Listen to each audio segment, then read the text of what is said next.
Hey, what's up, battery? How you doing?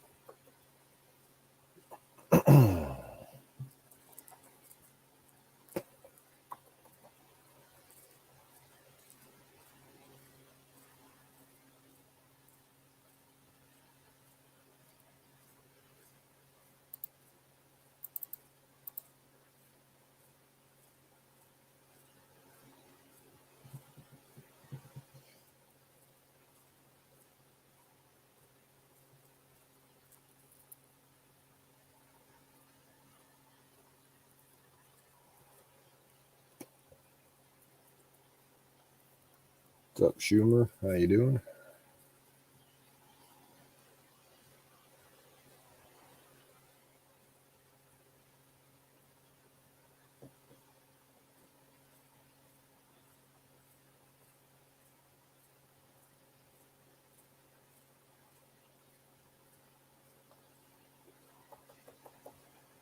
Yeah, it's kind of a long day here too.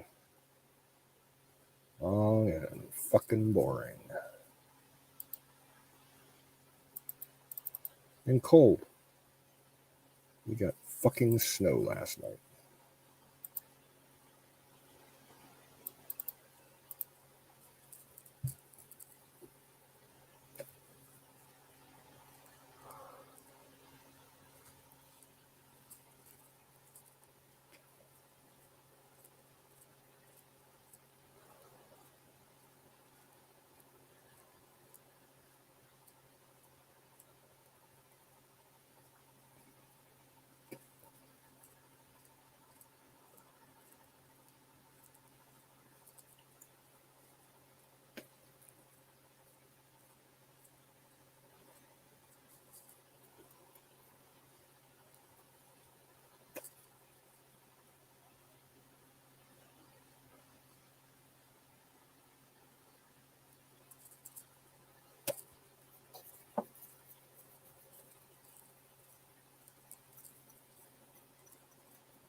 Hey guys, I gotta jump off for a couple minutes. My dinner's cooking downstairs and I gotta go check on it. So I'm gonna hop out, chat amongst yourselves.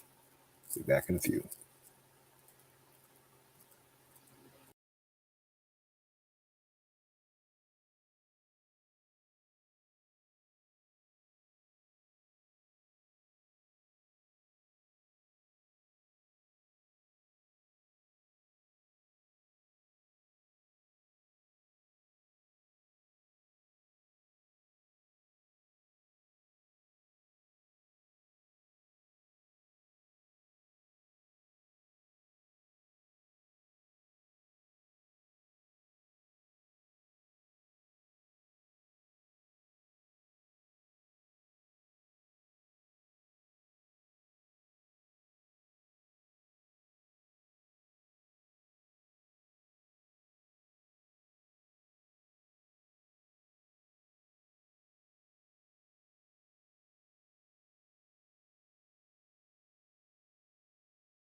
All right.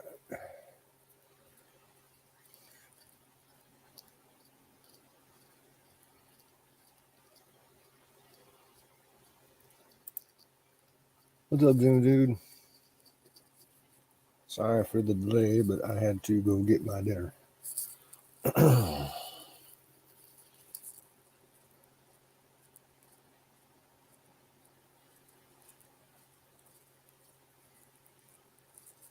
Hey, Kimmy. How you doing?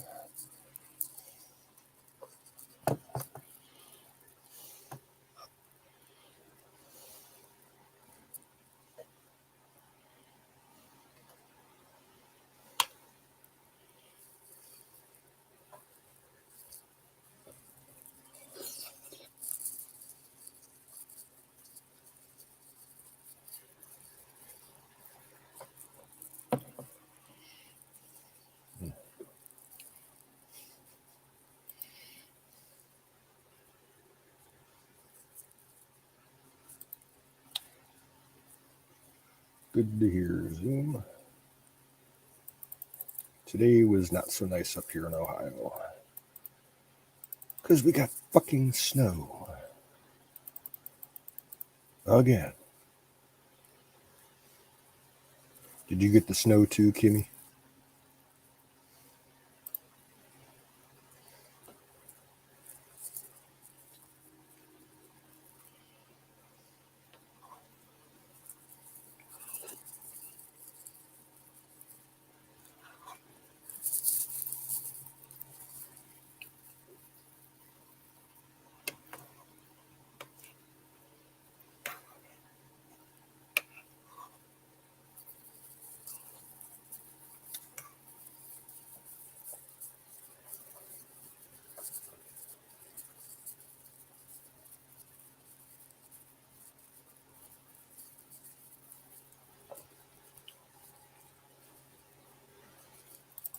It is currently 34 degrees here right now. Tomorrow it might warm up into the mid 40s.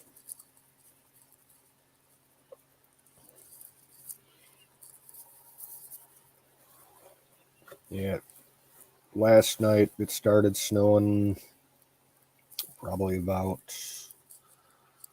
I don't know, 11 o'clock or so. And it snowed all the way through probably, I don't know, 9 o'clock this morning. We got almost, I'd say about 2 inches. I'm sure it'll all melt away tomorrow. I think we got rain in the forecast. On and off rain for the rest of the week.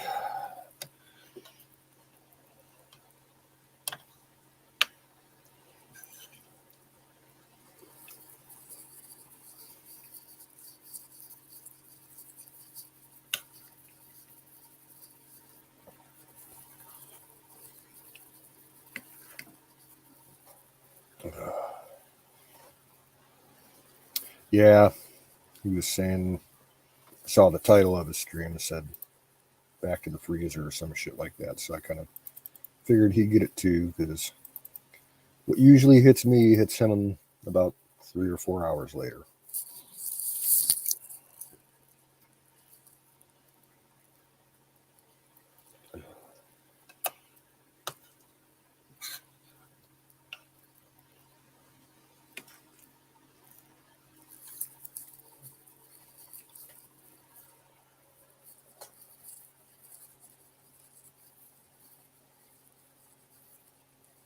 Yeah.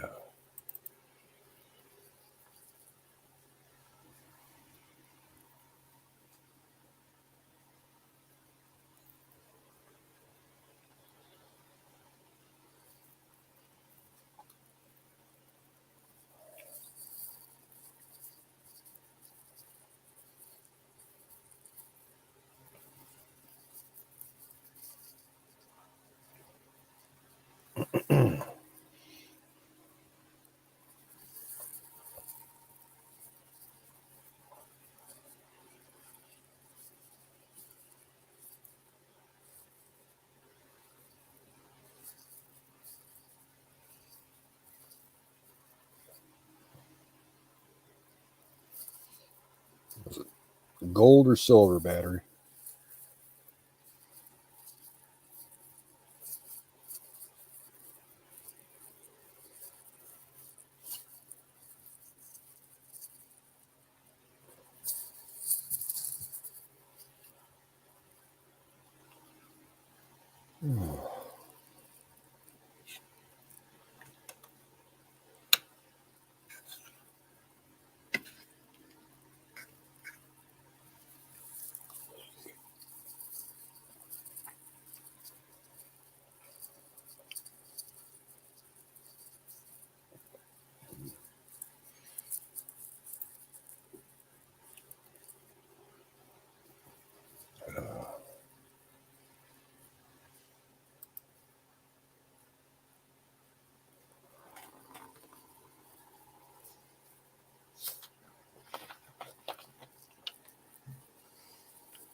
That's kind of cool.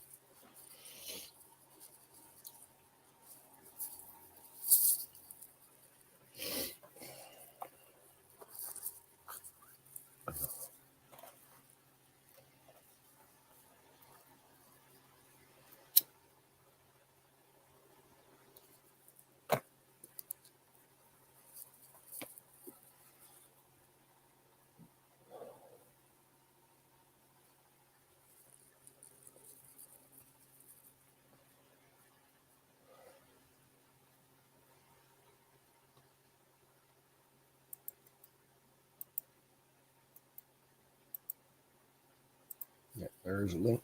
Anybody wants to come up? Oh,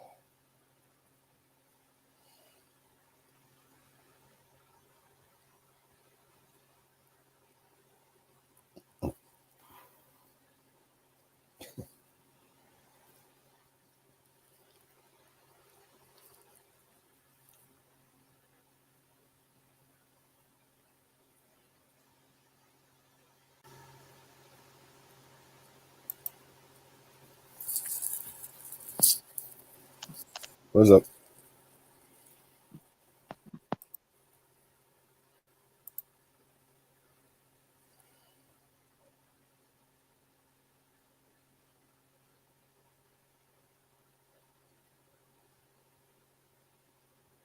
And it's a proof, colorized proof. Honestly, I like the back side better than the front side. So do I. This,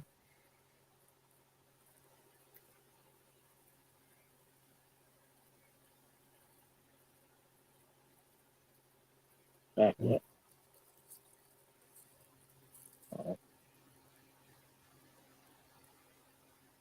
And How much does that? How much does that weigh? this, Yeah. well, it don't weigh much. Oh, I thought it was a bar. Okay, And then the paper covered in gotcha. silver. And this is not heavy either. But I got those two and this shirt for $19. Oh, check out my shop. It's out. I got my cooler there. I got my stereo. I got my batteries right here and chargers right there. I got power over here. Right now, uh, I haven't been having any solar much solar for the past couple of days, so Yeah, because of the weather. here. But I'm running over to the battery and charging it with this. It's imitating solar. I can run all this stuff. I got the heater going. Oh, it's warm in here. It cools off pretty fast. That's who I got this stuff from.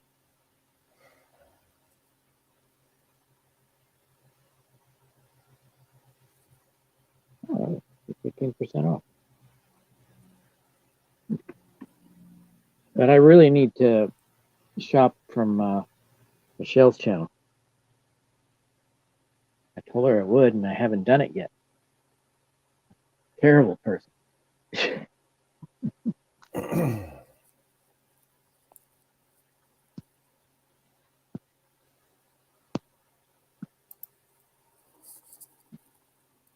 Right now, I've been going. I got some crates that were torn apart, and I'm saving the boards.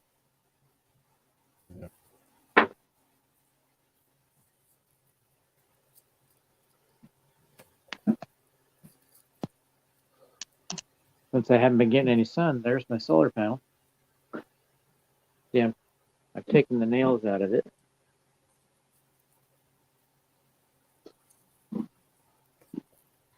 It's starting to look like a shop. I'm working on cleaning this area. That's my power toolbox.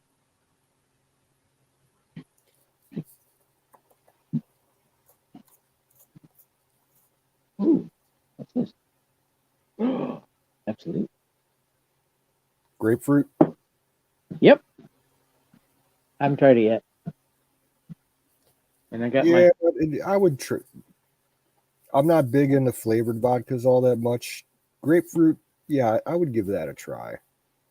I actually like the black cherry. I can add it to regular cola, and I got black cherry cola. If I want something alcoholic with like different fruit flavors, I'd rather drink rum. But vodka, I'll mix it with orange juice to make a screwdriver. But if you use orange flavored vodka, it's like just a little too strong. Yeah, Cruzan. Yeah, we sold that at my store. Oh, that stuff's good. I think I may still have half a bottle of it left in my freezer. I got to go get some more. That one's empty. You see here, my power wall is starting to develop. I got they're too deep, so I got 1, 2, 3, 6, and I'm gonna go up there. I should have about 18. Now, do those generate a lot of heat? No, they haven't been hot at all. Okay. Of course, I really haven't been drawing a lot of power from them either because the cables are too small. If I try to draw some power out of there, the inverter shuts off because, hey, there's not enough power. Yeah. You know what I would recommend for you, dude? Just to be on the safe side, I hope you got a fire extinguisher in there. I don't right now. But these won't catch fire that much. Well, just saying. Always best to keep a fire extinguisher around that kind of shit. Well, those batteries there's never been a case of them catching fire, but you never know. Yeah. If they're made in China, I wouldn't trust them. They're not. No, I have 4 Chinese batteries. It said 8,000 milliamp hours, and I got 3, if I'm lucky. Well, I got 3 the first time, then 2 the second time. Like, man, I lost a whole amp hour. Just 2 cycles.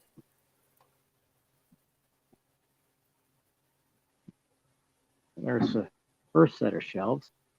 I got wood stacked in the pallet. So I'm not going to put the next one at the same level. I got to either up higher or down lower so that I have access to the wood. Or I got to move them somewhere else. But I still have some of this Tircano. Or Tircano. I'm not sure how it's pronounced. Usually, when it comes to Gaelic, the way I see it, it's definitely not pronounced that way.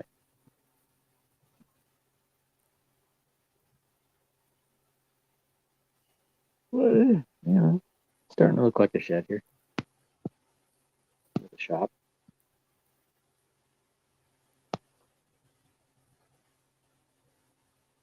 Not many people on tonight.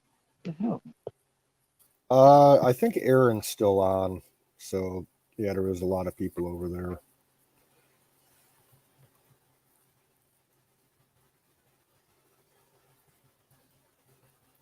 Spinog on Twitch? The heck is Spinog? I don't have my glasses, so I'm probably reading it wrong.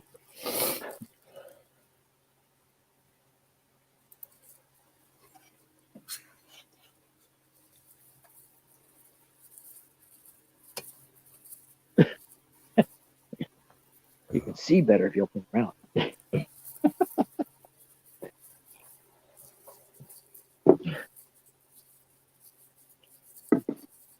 Starting to get stuff organized down here. I'm clearing out the other shed.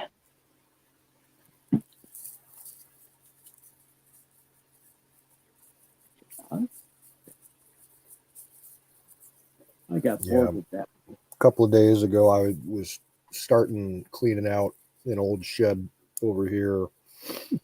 This is like a very old wood shed that's been probably around since my grandpa bought the farm back in the 40s. And it's trashed. Most of the roof is gone. And underneath it, groundhogs have been, digging away almost all of the foundation of it, and they're getting up inside the shed. So it's time to start cleaning it out and just knocking it down or burning it. So it's full of just old fucking junk, old tires, old hoses, old tools like shovels and rakes and amazing how hose and shit like that. But one of my neighbors came over and he bought some of the shit from me. I think he got like 4 shovels, a hay rake, and a couple other things. I need a hoe.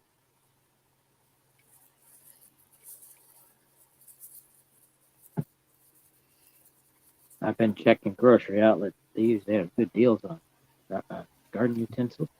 About the only thing of value left that I saw in there is a huge cast iron cauldron, like a witch's cauldron that you could use like over a fire, and that thing's like half buried in the ground because of the fucking woodchucks. I gotta haul that out of there and clean it and see if it's worth selling, because if it's in decent shape I could probably get a couple $100 for it.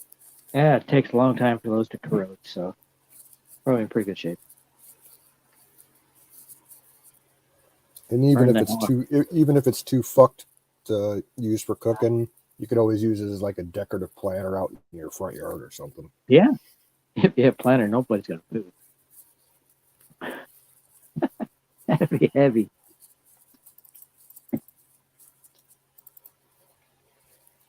Well, yesterday I started making all that stuff on the walls, cutting that wood right here that I showed you from off the crates.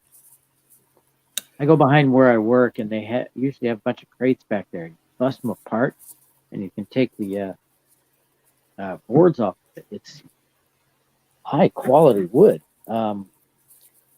It's made from spruce. And brown.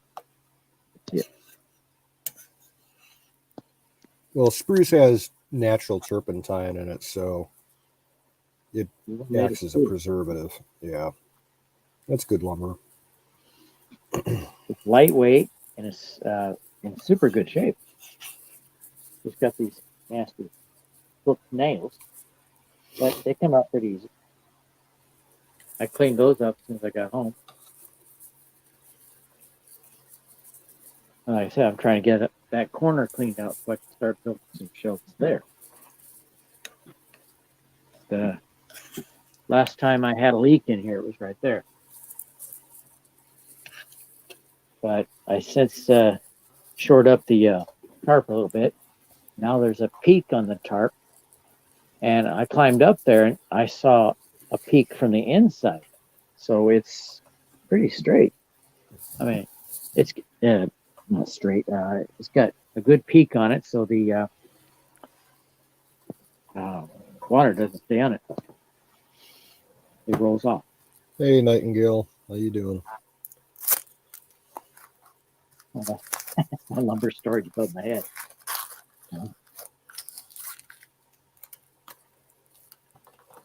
I still got 2 2x4s. Oh, gosh, full size.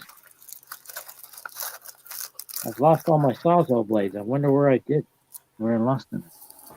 I got one left. So not really all.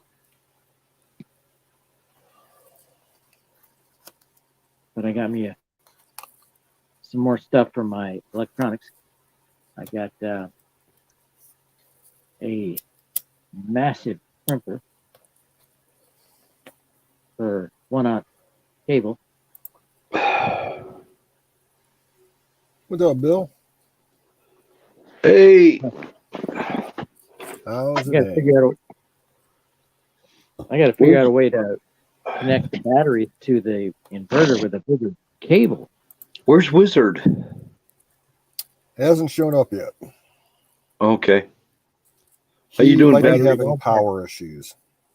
How's battery doing today? Oh, not bad. I'm in my shed. It's cold outside, and I'm warm. Oh, I well, apparently got it sealed up enough that I got some heat in here. what do you use for heat?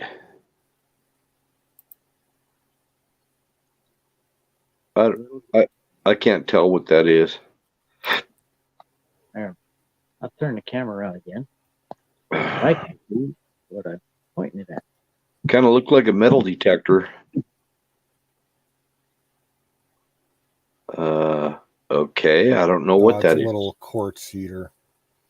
Oh, Yeah, electric. cool.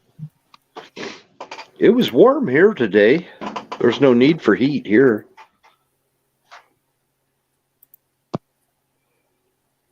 Yeah, I got my electric heater going because it is cold today. It's just above freezing. We got snow last night. Oh, wow. You got to be kidding me. Oh, Putting this thing together. 2 inches.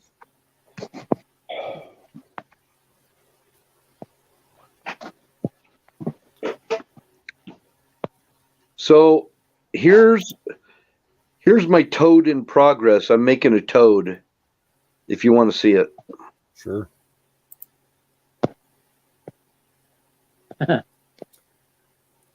It looks more like a frog than a toad. I don't know. It's lumpy like a toad. I looked up a common toad from around here, and Ah, okay. it's Makes sense. Around here, toads are all brown. Oh, okay. Well, no, I really kind of I don't know. It might be between a toad and a frog, but it's all that green and everything. It's got a lot more green than a typical toad does. Our toads are kind of brownish too. So, Cool. anywho, and these legs, they're made out of inner tube, bicycle inner tube. There you go. I'm still working on it though. But they'll move. They'll move. They'll look like legs. Yeah. Awesome. Still working on it though. That's a time-consuming little bastard. And the eyes, you saw the eyes. I mean, Yeah. I got the eyes to pretty close to what a real toad eyes look like. I'll show you again the eyes. So I really researched the eyes and stuff.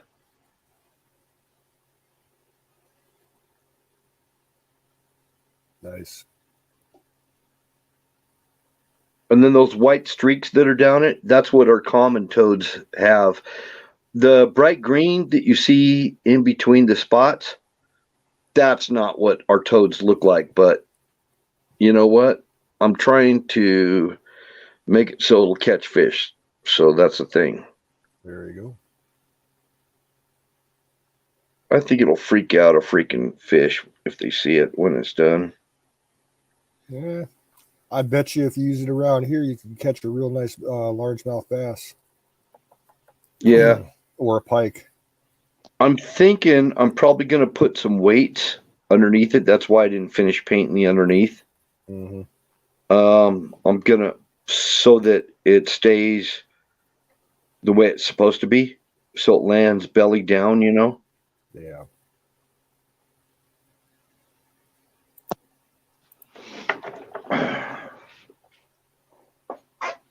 Then I've got a bunch of other lures that are hanging outside right now because we had sunshine.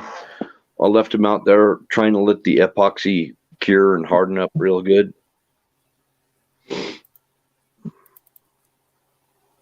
I don't know what I'm doing. Nobody taught me how to do this, so. Hey. Trial and error. Yep. Nothing wrong with that. Yeah, I'm trying to make a professional as best I can, but nobody showed me.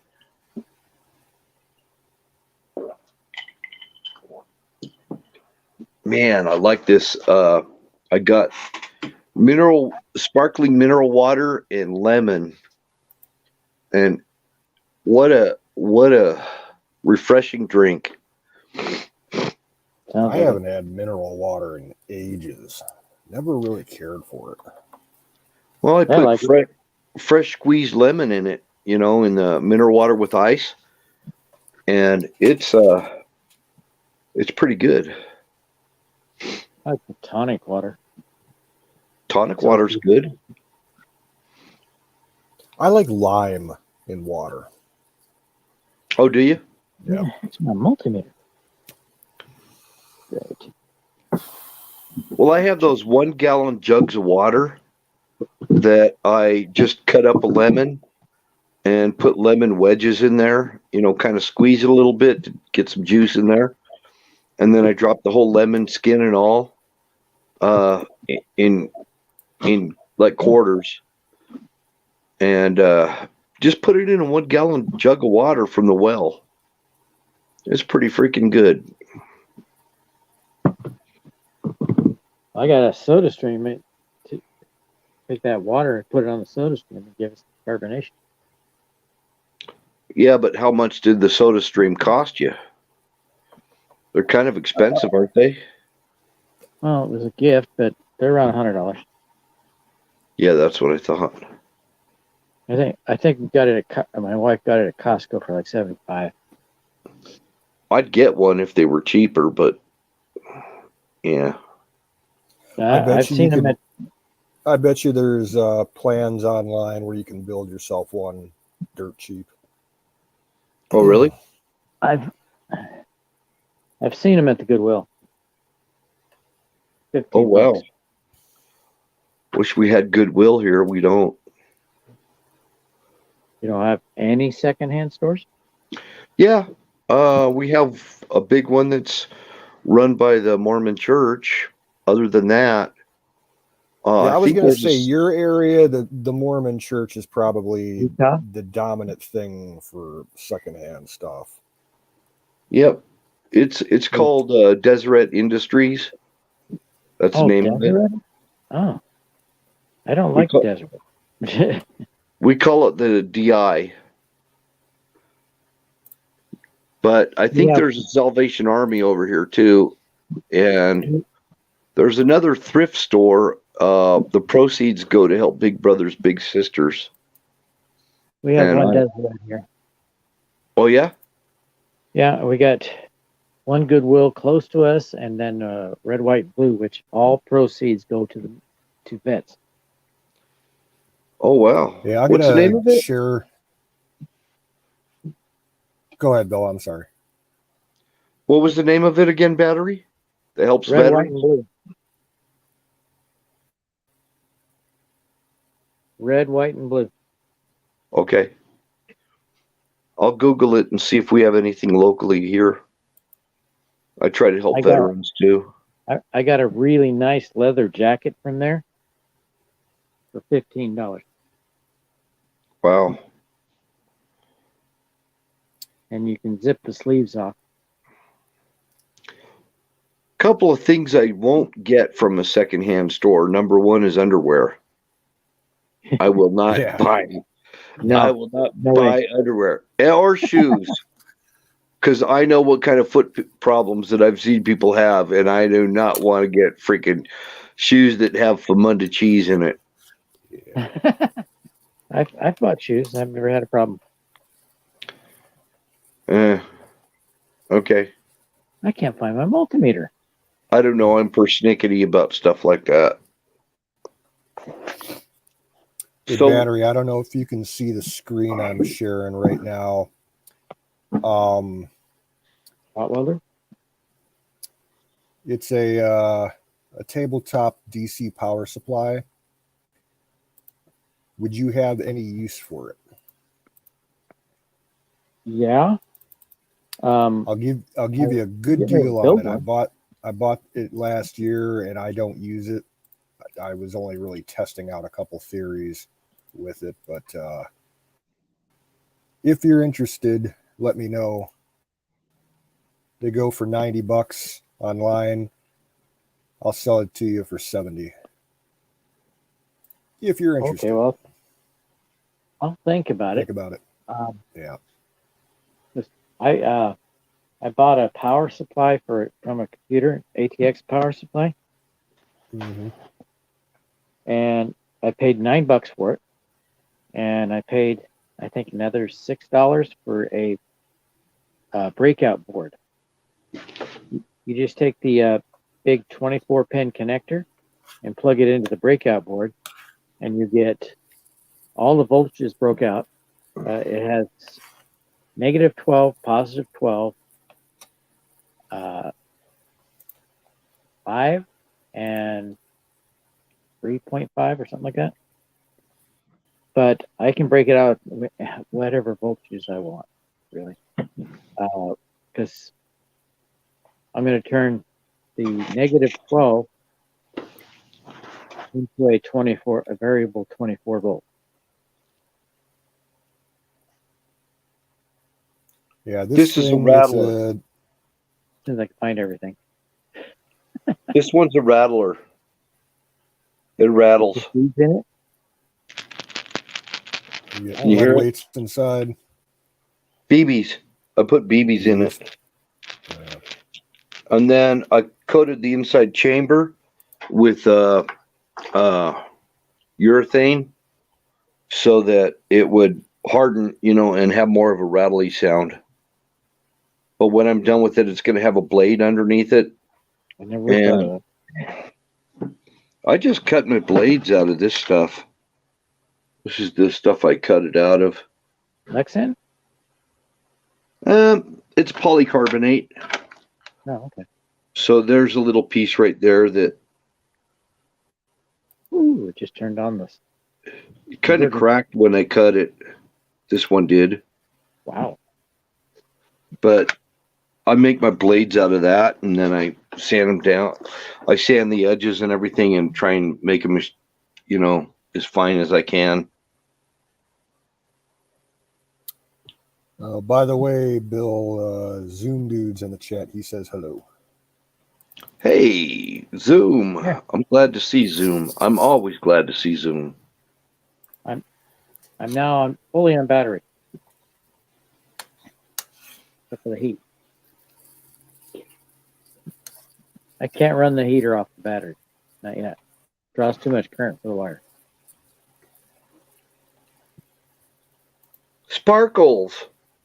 Glitter. Nice. There's glitter, and I've got black glitter. This one, it looks like onyx. Probably see the light, glittering off of it. But yeah, I put a little bit of pizzazz. Those fish like Yeah, to go after battery. bling. Yeah, battery. This power supply, it's adjustable voltage in amps. 0 to 30 volts, 0 to 10 amps. Yeah, that one's already complete. It's a professional build. Yeah. I'm I was still using gonna. it. I bought it to try out electrolysis with it, but honestly, I get better results with my battery charger doing that. So You could make a hydrogen separator using that. a little too high tech for me. It's This thing even has a USB port on it. It's used titanium leads in the water, because the titanium doesn't corrode. Yeah. So I gotta do it, man. He was powering his car with hydrogen, and what he was making in the tubes was hydride, and he put the hydride in pressurized bottles and put them in under the hatch of his Camaro,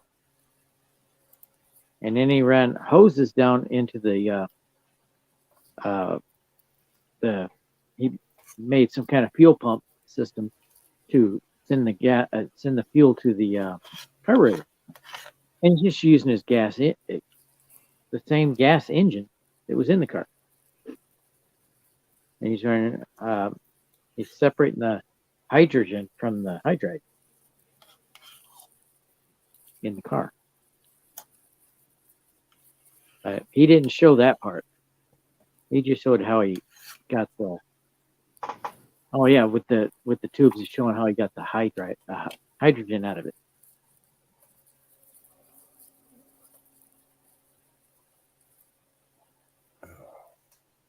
But I guess using the hydride is very safe. It won't do a Hindenburg, and it separates into hydrogen, whatever's left over, when it burns in the engine. And the exhaust is oxygen. Which can't be bad, right?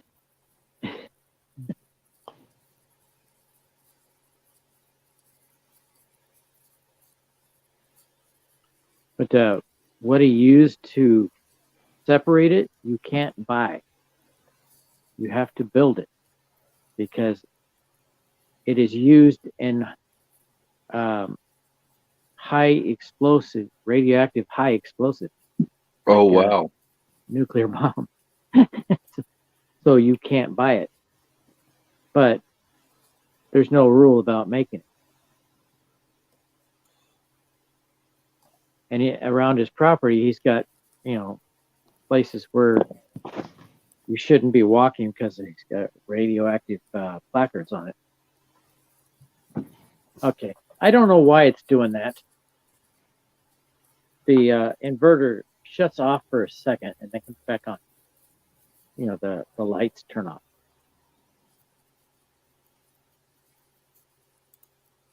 They come right back on. Off for about a second.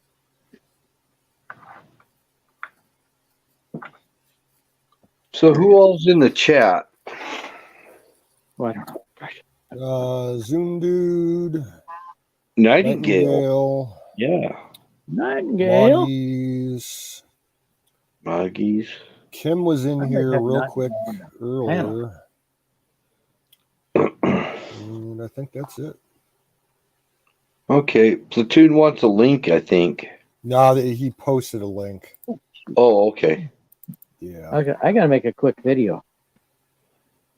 I need to find the light switch. Oh. I don't want anybody to feel left out, like we're not paying attention to the chat or including them. Oh, there it is. Especially Nightingale. I want Nightingale to know that I appreciate her. I'll be right back. I gotta do a quick video. Post it. Okay.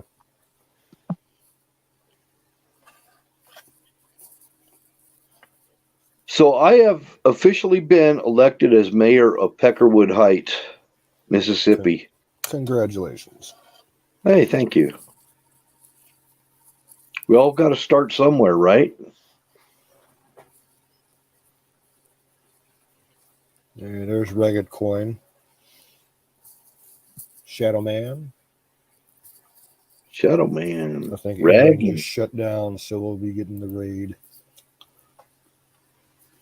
I like Ragged. Even though he's a messed up dude, I still like him. Nah, he's good in my book. Yeah.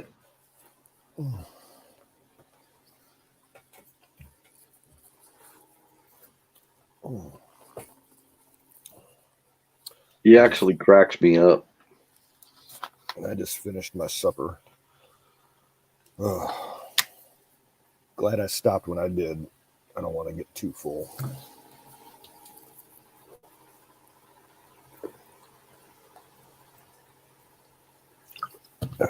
You know, I think it was in the upper 70s here today. It's probably a sign that something's getting ready to roll in and freaking dust us again with snow. We usually get kind of a warm spell just before the cold comes. Hey, Reb, what's happening? Reb's in here.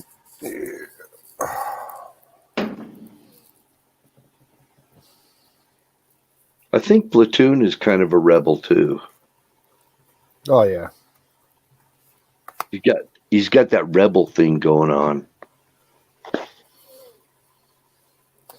I bet he's got the stars and bars on something that he owns. I'm thinking so. That's what I ought to do. I ought to do a lure that's got the stars and bars on it. See if it'll catch some fish. I bet it will.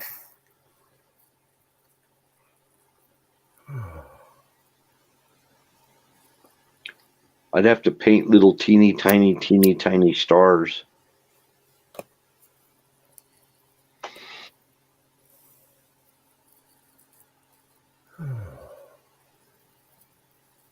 I'll call it Zoom bait. That's what I'll name lure. That name's already taken.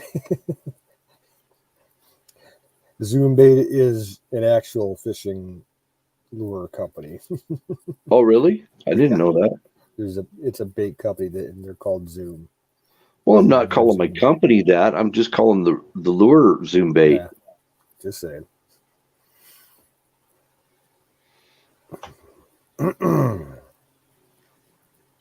So paint doesn't really stick too good to rubber. I know it doesn't.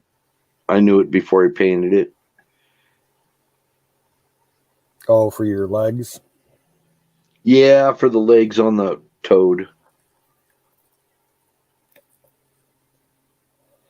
But imagine, I mean, these are like old school looking lures. They're like grandpa's lures, you know? Mm-hmm. I actually researched antique lures before I started this. And there's a guy that got me inspired me. I'll plug his name. I mean, if you don't mind. Okay. Marling Bates.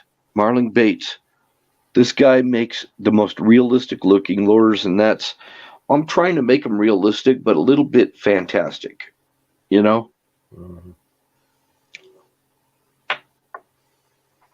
A little bit fantastic on top of realistic. Because the fish around here have seen it all.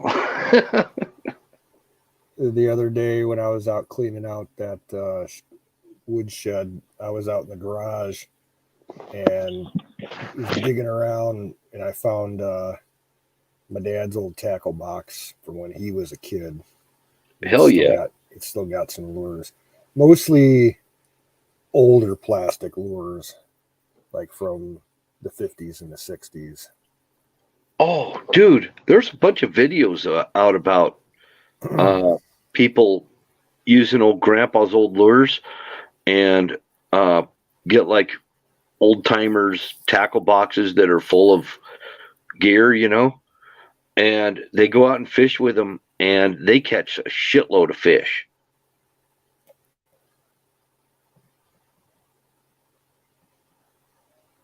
Yeah, there's a bunch of metal spinners and like some old plastic crankbaits, pop bowls. Found his old fillet knife. I gotta clean that thing up. It might be worth some money. It's got a leather handle. I wonder if it's a leather handle. Okay. Yeah. Wow. Like the old fashioned, like what the original K-bar knives, the handles were made out of, kind of like that style. Yeah. Some of the antique lures are expensive, and some of them sell for over $200, maybe even more. So it's beginning to get popular again.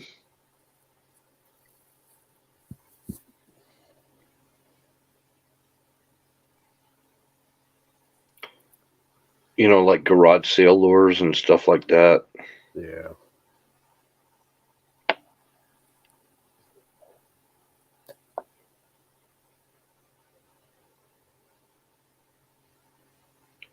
Yeah, the pond that we have here, it's got nothing but bluegill in it. So all you need for bluegill is just a hook and a worm. I'll tell you one thing, I think we're about done with the cheap Chinese shit.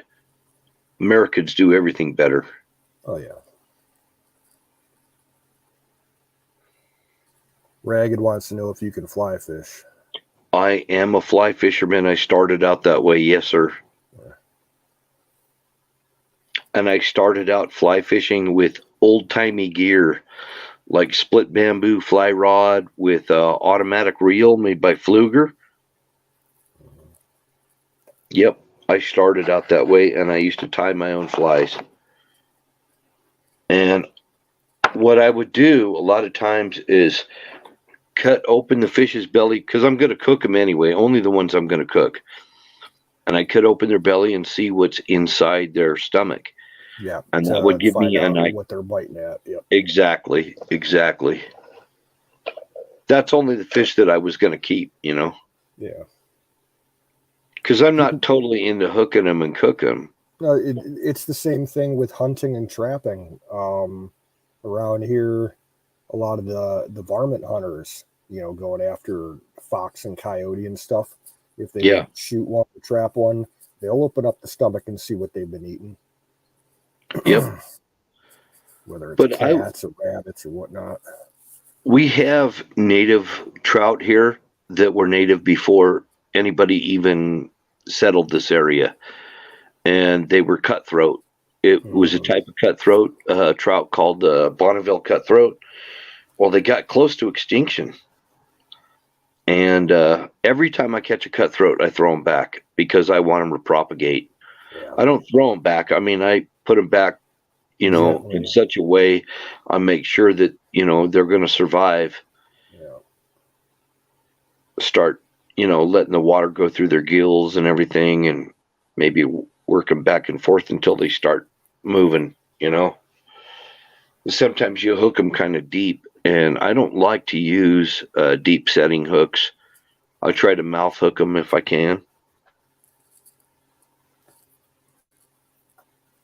Yeah, around here, we get trout, mostly rainbow. Yeah. That the semi major rivers that flow into Lake Erie, you'll see fishermen out there half the year doing fly fishing on them. I've only tried fly fishing once, and I gave up after half an hour because I just couldn't master the, the technique of whipping the string around and all that shit. Like, nope, I'm gonna switch to my bait caster. Well, for a real long time, they really didn't figure out what made a trout's meat turn that pinkish color, like salmon. Mm, And now at the hatcheries, they've got certain things like algae and stuff like that they give in their fish food that helps them to develop that pink meat and make it look like native. But a native trout, I could tell a native when I see it. And we have rainbows here that are native. They're yeah, they're not really truly native, but they're native. And what it is, you could tell if they've spawned and stuff because they'll have a beak on them, and the other trout don't. They have more of a rounded nose, yeah. and they're rainbows, but the native rainbows will have kind of a beak. The males will, and the females a little bit too. Not as much as the males though. I think the only we got rainbows and steelhead. I think Oh, that's all we have for trout out here in Ohio. steelhead rock, man! You got steelhead there? Yeah. They come up through the Great Lakes or what? Probably. Yeah, because you get where everything's connected. From Lake Superior through the whole chain of the Great Lakes and uh, down to the St. Lawrence. Oh wow. If they can survive the falls and the canals, around Niagara and everything. Yeah. But there's little details, that I try to look at, like exactly where the dorsal fin and the pectoral fins are situated on the fish Mm-hmm. to make them as close to the real fish as I can. The colors are not that important. It's the shape. Yeah. That's what triggers a strike. You could throw crazy colors on a lure, but the shape is what they're looking uh, at least on trout. And colors for kokanee salmon, which is a landlocked salmon, they love pink and white. The kokanees are big time into pink and white. And red, you can do red too. Maybe a tinge of blue here and there, but they really don't feed on fish. They're kind of and they're awesome tasting fish. I mean, they're every bit as good as any salmon out of the ocean or whatever. Real orange meat, and they're planting them here. They're planting kokanees here. So I I have full intentions of going after kokanees. They're landlocked salmon that originated out of Washington State, and a lot of big lakes and stuff are starting to plant them all over the country. You might be seeing them in Ohio sometime soon. They're fun game fish, and they help get rid of chubs and a lot of unwanted fish. Well, we got that problem with the Asiatic carp that have been working their way, up the Mississippi and everything, and trying to get. The biologists out here have already found the carp DNA in water samples in Lake Erie and in some of the tributaries. Oh, And Asian carp. yeah, Ooh, carp DNA. You mean like from maybe waste or whatever? well, no, like in habitats where the carp are already established, Okay. fish die naturally in the water, so their DNA gets into the water, and the biologists have ways of, testing the water to find, species specific DNA. I understand. Probably about 10, 15 years ago, it was a big to do because they were tracking the carp population as it was moving up the Mississippi watershed upstream, and it started getting into Lake Michigan through that sanitary and shipping canal in Chicago. And they tried to set up a bunch of basically defensive systems where the water was going through, and they had the water electrified so that it would kill any fish that were trying to move downriver into the lake. Yeah. But of course, it didn't work.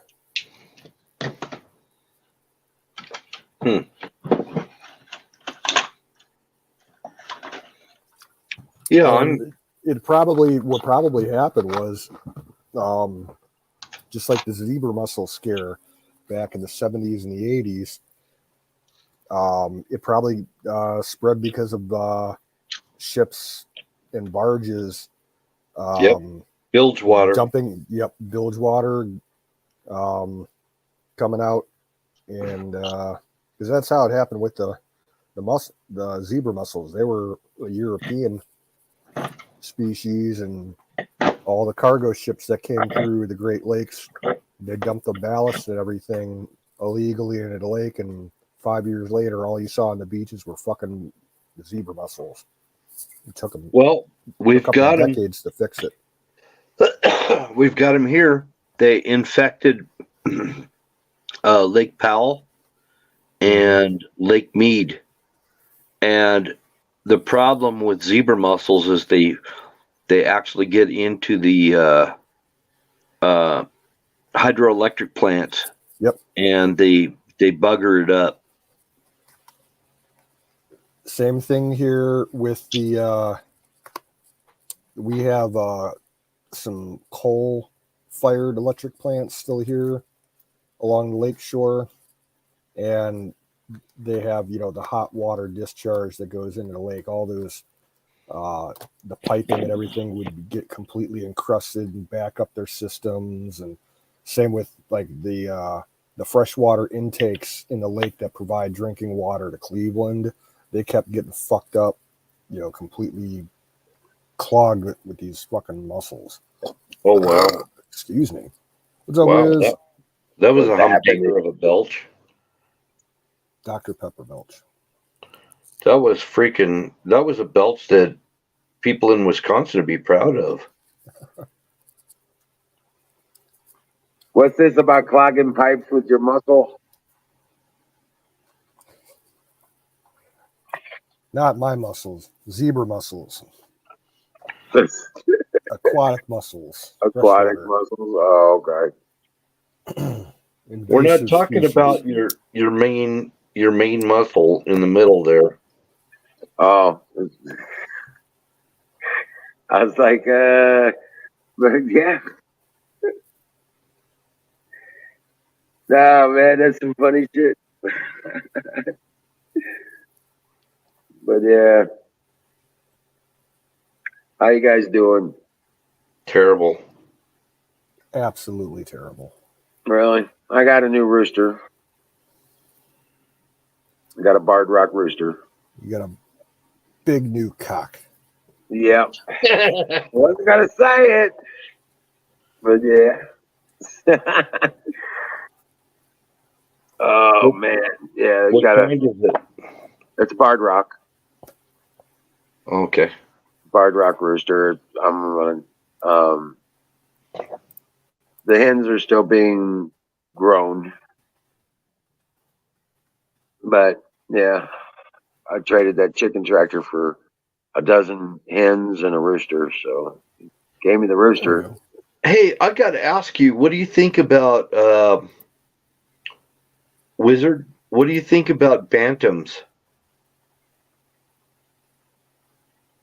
Well, 'Cause Bantams is a age class of chickens. Bantam really isn't a breed that I'm aware of. I can get bantams. Well, as far as I understand, Bantams are just young chickens that don't need heat lamps. Oh, okay.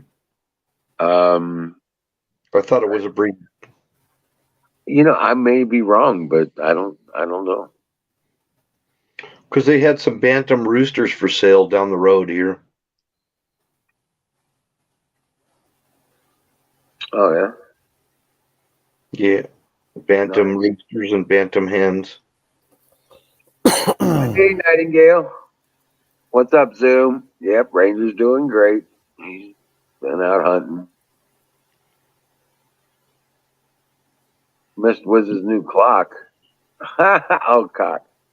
Do they even have chickens in England? Ragged? Oh yeah, lots of chickens.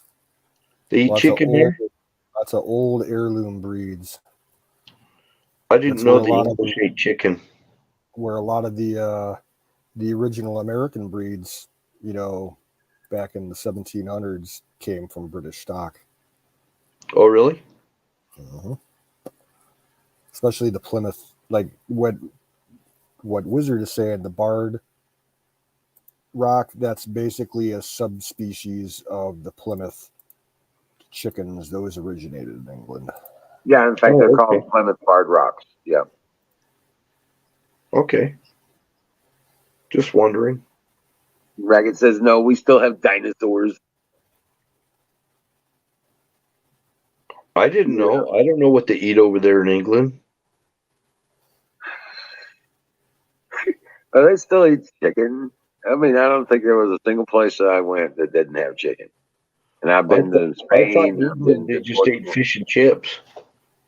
I've been to the Germans eat chicken, the French, Netherlands, all that stuff, Denmark, England. Yeah, yeah, all those places. Even they even had chicken in Greece and Italy. I never went to England. I thought they just ate fish and chips all the time. I will, Nightingale. Rock on.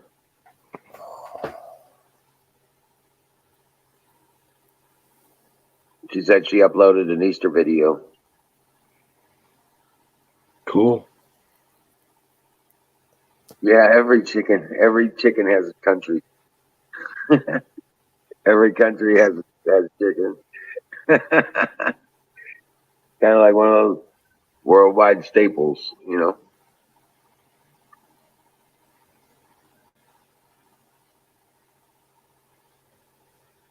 But yeah, this now, but he switched me out of one of my black males rabbits and for a gray one.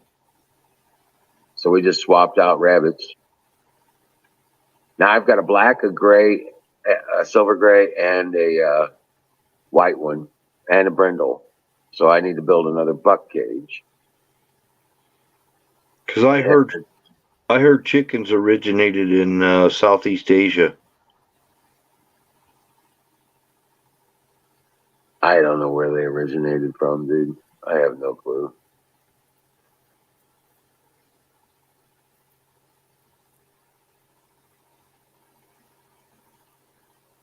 Yeah, the whole country lives on pie and mash and fish and chips. Yeah, right.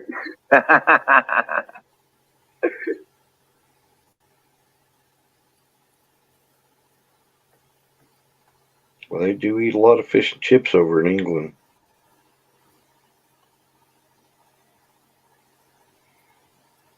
Gedden says the fish and chips in the UK are not as so good as they used to be. Really? I suppose it's kind of like a geographical thing. I'm sure there's places where you can get excellent fish and chips. It's just hit and miss, like anything. I think I could live on English fish and chips, actually. Yeah. I'd That's go for good stuff. chicken and chips. I ain't much into fish. Right. No, the fish and chips were good when I was there. You stop at any hole in the wall place serving fish and chips, man. The pubs and stuff like that.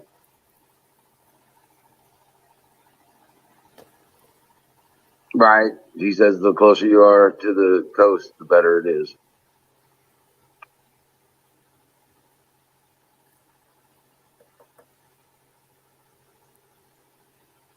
I wonder if But they have yeah, good fish over there in Holland. I bet they have great. I bet it's good. Yeah. That's like down south, Louisiana, Alabama, Florida, all that area down there, right on the coast. They have some amazing shrimp dinner stuff. Yeah. Shrimp and crab and all that stuff. Yeah.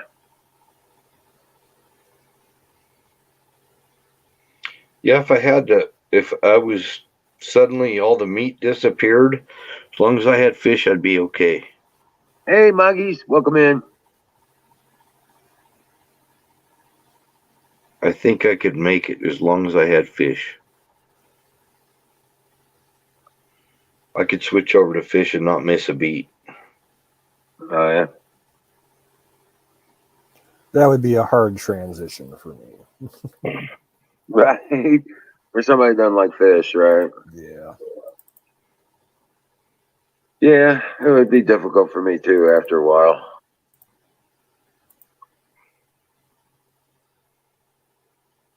Now, don't get me wrong, I like some pork tamales.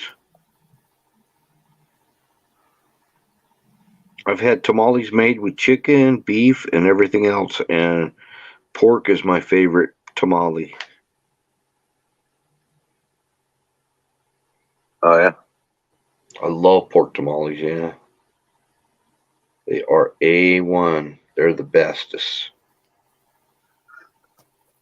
Right. I had talk about that. I had pulled pork sandwiches tonight for dinner. That was good. Oh, hell yeah. Barbecue sauce. You betcha. Yeah, you know it.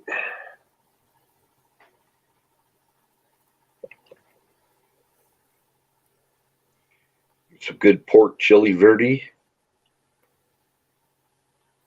Pork stew. I haven't made that in a while. I could do that. Yep, I'll do that. I like lamb stew better. That's I don't what know. we don't get over here is really expensive, and it hasn't been around in too many of the markets. Is lamb. The mutton is like disappeared almost. I think it's moved up further north than you. It's all up like in Montana and Wyoming. We used to see lamb all the time, and it was cheaper than beef. Mm-hmm. Now, Yeah, lamb around here, it's hard to find in the stores. yeah, it's 10 Like, times more expensive now. My local IGA store, they never have it. You got to Really? go to the high-end grocery stores to find it, and you pay for it, let me tell you. I love lamb ribs. Hell, I'll put I'll put a freaking ram's head in the oven and cook it. I had lamb chops once, but I didn't like the way that they were prepared. Like, they put some kind of weird glaze on it.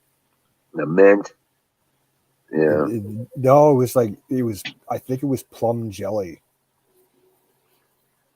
Yeah, it was really weird.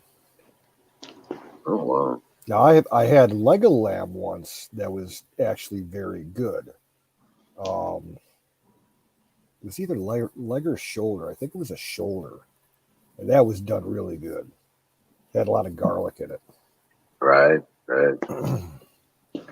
Used to find a lot of sausage and stuff that was made from mutton. There was a lot of like that kind of thing. Mutton with garlic and oregano type of sausages around. But as far as fish, walleye and catfish, oh my God, that's a good eating. Yeah, walleye is bigger out here. Yeah, we have Lake walleye here. is the world's largest walleye fishery. They had to introduce walleye here because it's not native. Yeah. They have one that's it's a breed that's sterile. It's a sterile breed they've been putting in a lot of the lakes because they're eating a lot of the trash fish. It's a walleye and striper mix. They call them wipers. Seriously, I'm not joking. No, they call them wipers, and they're actually delicious. Oh yeah, they're good eating fish, but they're a hybrid. They're a mix between walleye and striped bass. Oh wow. And they put them in the lakes and stuff around here to get rid of the chubs and a lot of the suckers and the trash fish that people introduced into this area that shouldn't be here, and they messed up the ecosystem.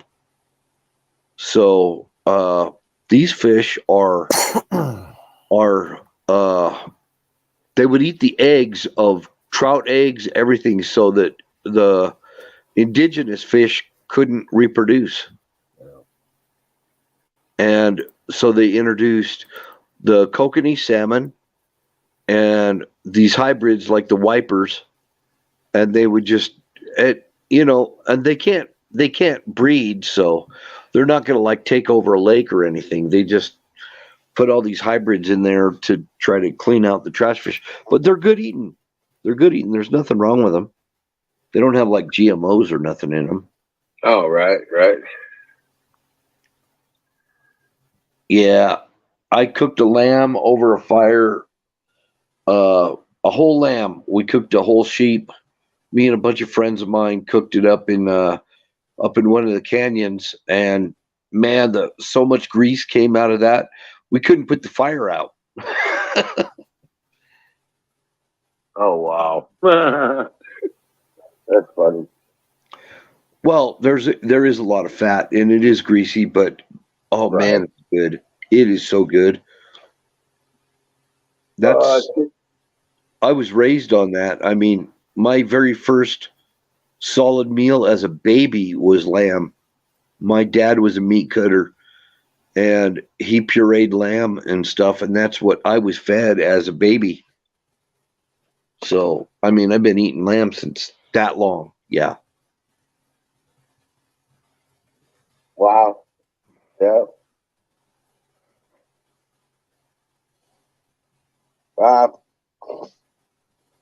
One of the reasons I was so late to come into the show is I had to bring in all the starch. It's supposed to get down to 29 degrees tonight.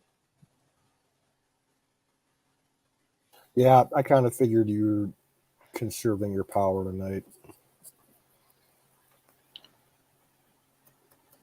Well, I had to bring in the starch because it's potential freeze, So I wanted to get them out of there, make sure they don't get frosted. Wow. Yeah. That's weird. When it's freezing here, it's warm there, and when it's warm there, it's freezing here. Well, you're about 2 days ahead of us. Well, I don't know. I mean, you get weird jet streams that come from all different directions, different than us.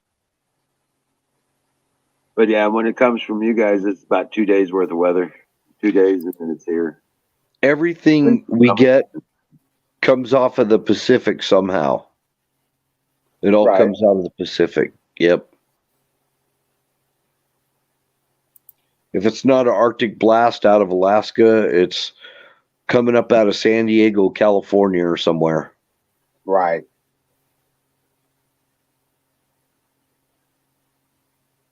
But I got 4 plants that are already producing second sets, so they're just about ready to be first time trim.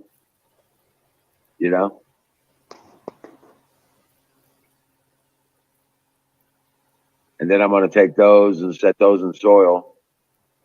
See if I can't get them to root up.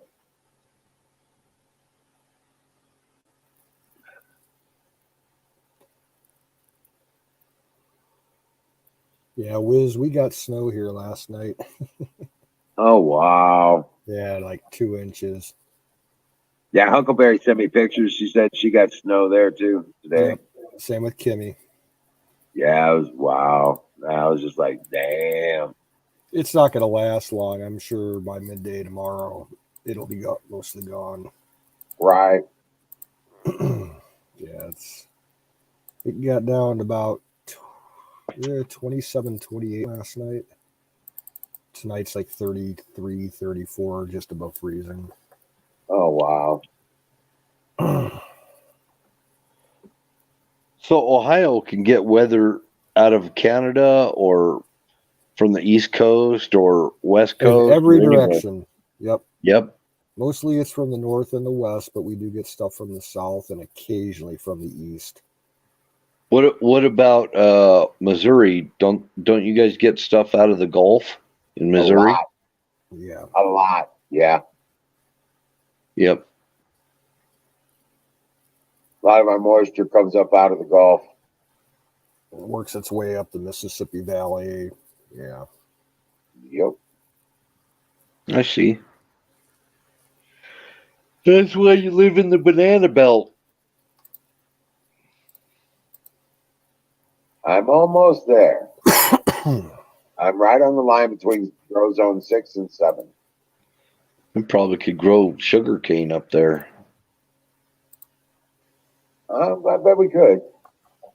I mean, they do in Louisiana. They grow rice and sugar cane. Right. Missouri grows a lot of rice. Yeah, they grow rice up in the Dakotas too, though. Wild rice.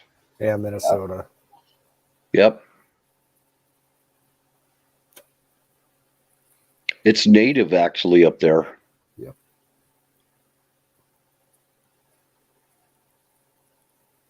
Really healthy type of rice.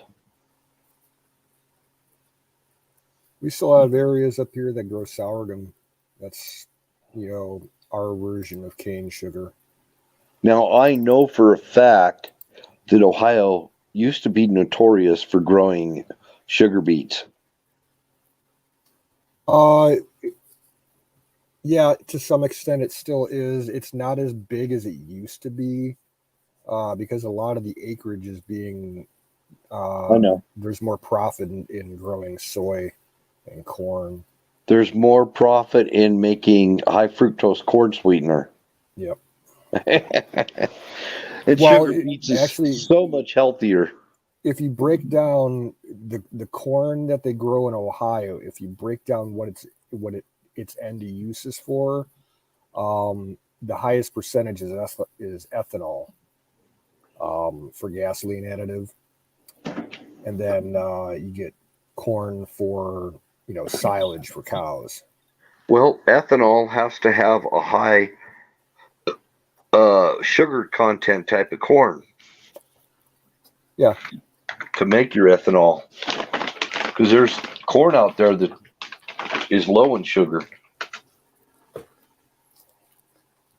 Yeah, there's all kinds of, they call it super sweet, SH2 enhanced sugar corn, and some of it is they modified it for actual sweet corn for human consumption, for really good, super sweet corn on the cob, but a lot of it they've developed it for dent corn, silage corn.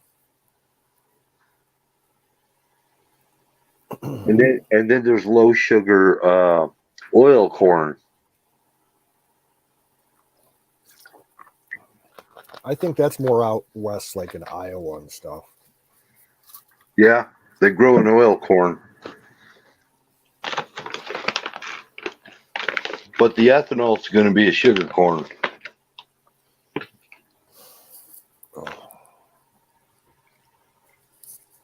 Sugar and high starch content.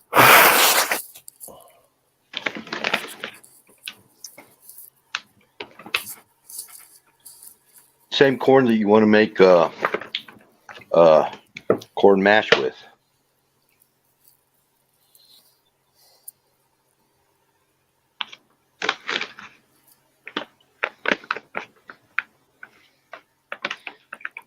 Moonshine grade. Yeah, there are people here in Ohio that partake in that.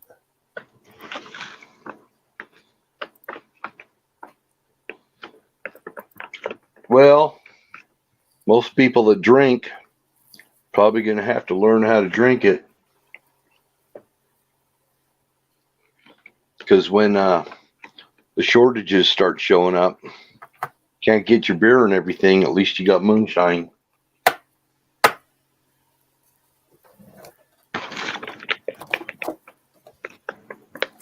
Probably run your car on moonshine.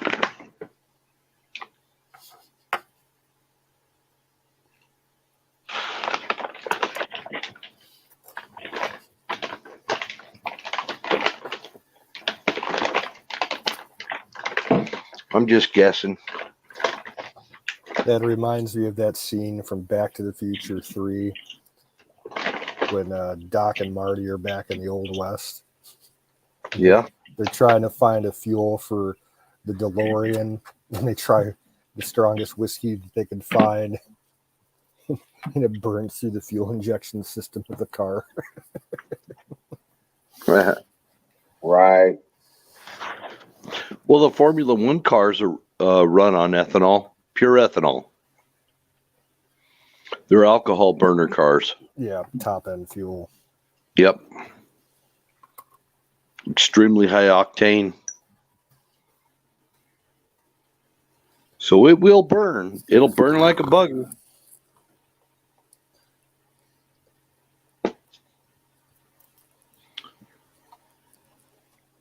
Set up a car where it'll run on moonshine. I mean, it'll burn. It's such high octane. I mean, they add it to increase the octane. So like your 80, 90 some odd percent gasoline is got a high percentage of ethanol octane in it. Didn't used to be that way. Right.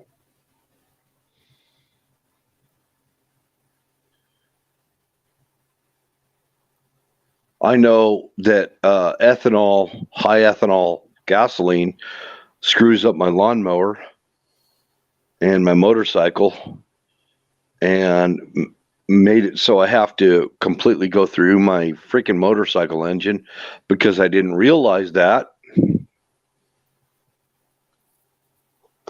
So yeah, your whole fuel system has to be purged, because it'll leave these white crusty deposits, ethanol, gasoline,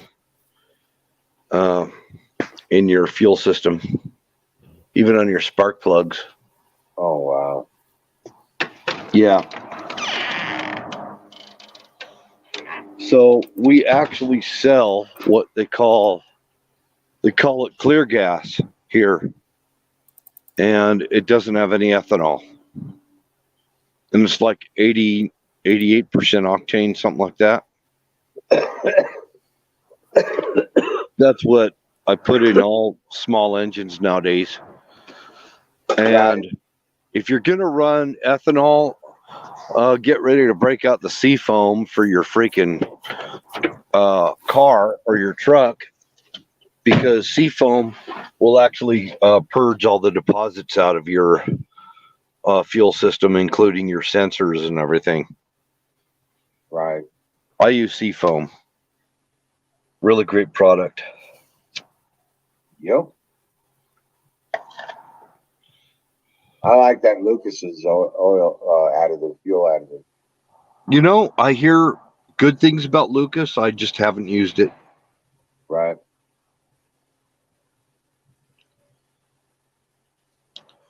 Yeah, well, Ragged, your Bentley is probably an alcoholic too.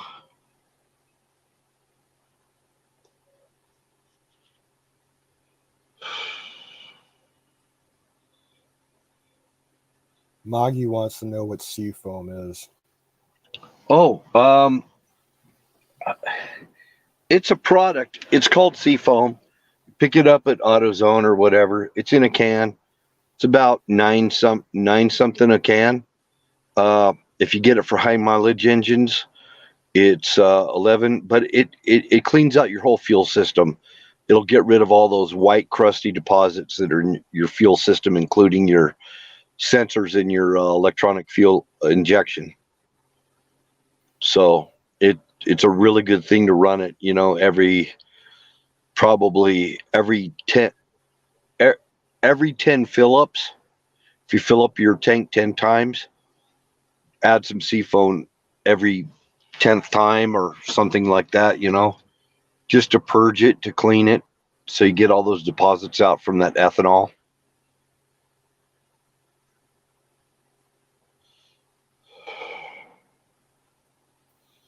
And I didn't, my I was driving a Dodge 89 Dodge Spirit. I was over in Illinois and didn't realize, up here we don't have that high of a percentage of ethanol in our fuel.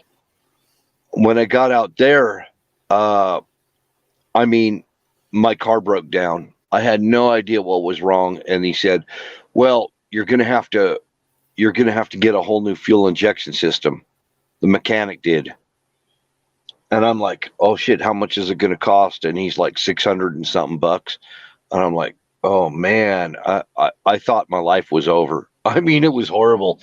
I called up, uh, I called up, uh, it, uh, that auto parts company, not Hemmings. They were in LaSalle, Illinois at the time. And I was in Illinois.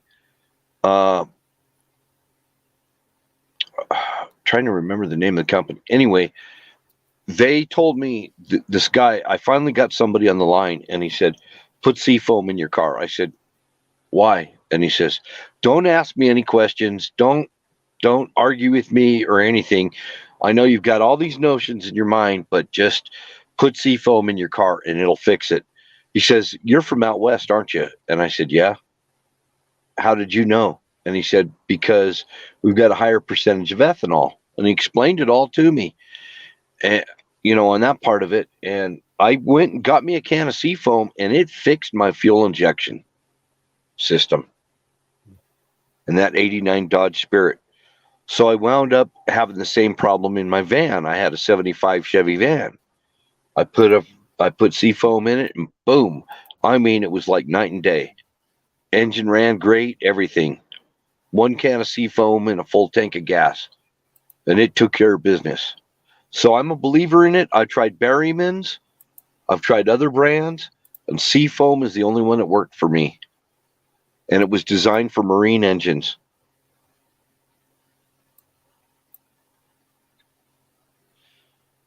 Live and learn. Yeah. Save myself 600 and some odd dollars for one can of Seafoam. I think it was worth it. Hell yeah, it was. And one thing I learned is always try the cheapest thing first. you know, don't settle for what they tell you, what some mechanic tells you, because they're trying to make money off you, most likely. Nowadays, they don't really want your business, so because usually understaffed, most mechanic shops are don't have anybody working. They don't have enough people. Moggy's calling it fire in a bowl. Fire in the bowl.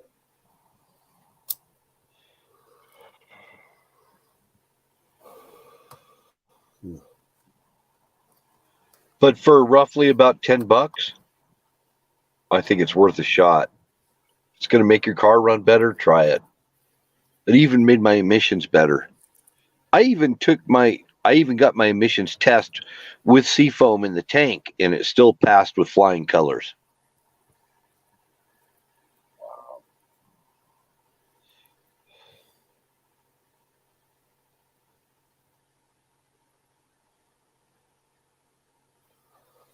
I used to think that those old Jeeps that had the 4 cylinders were really economical. No, they're not. My neighbor down the street had one. He said he got 7 miles to the gallon on it. Like, what? 7 miles? It must be running rich or something.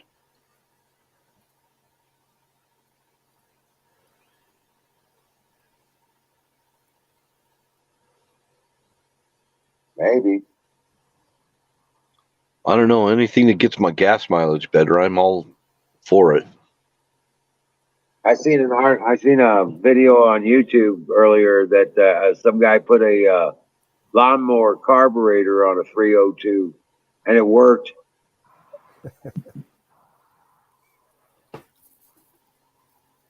Must have had a machinist make an adapter kit or something for it. He printed one off on a 3D printer. Oh,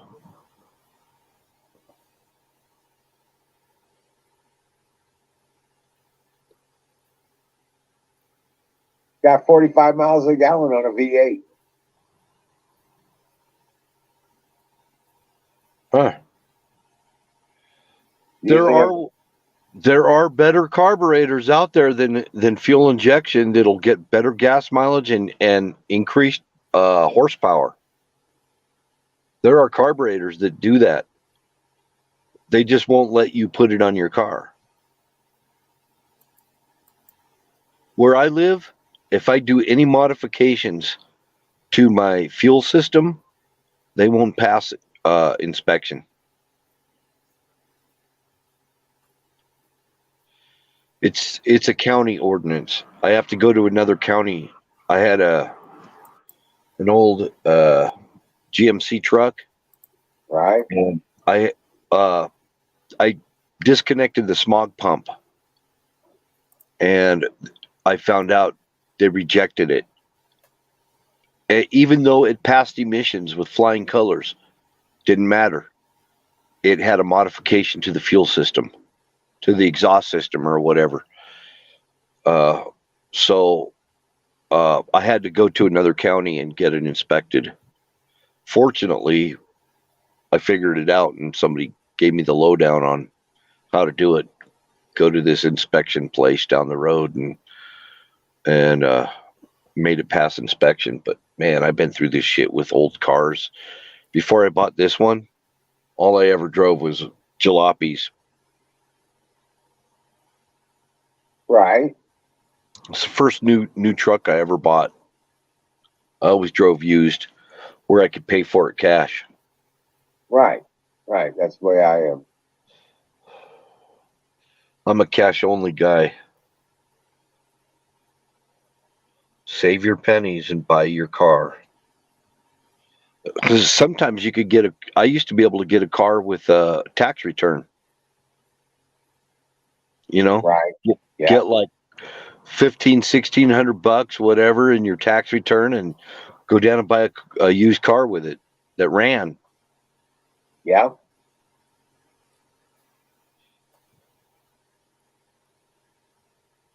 I bought a lot of $500 cars.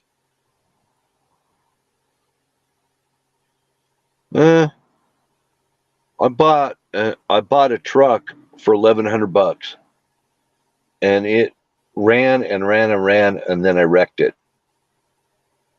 It was a 71 Ford pickup, and it ran and ran and ran, and I got in an accident and wrecked it. Oh wow. Sucked. It still ran. It just it was just dented up really bad. Quarter panel was messed up. The alignment was out and everything. Right. And I missed that truck. I really missed that truck. I missed my 77 Ford and my 71 Ford because, I mean, you could work on it yourself. I could literally, it had a 302 in it, both trucks, and I could stand in the engine compartment on the ground. There was so much room to move around in there. I could literally stand on the ground and change my spark plugs or whatever I needed to do. Right. I hate this new shit. I really do. This truck I've got right now, everything is electronic in it. It's got electronic gas pedal. There's no linkage. So, you know, if you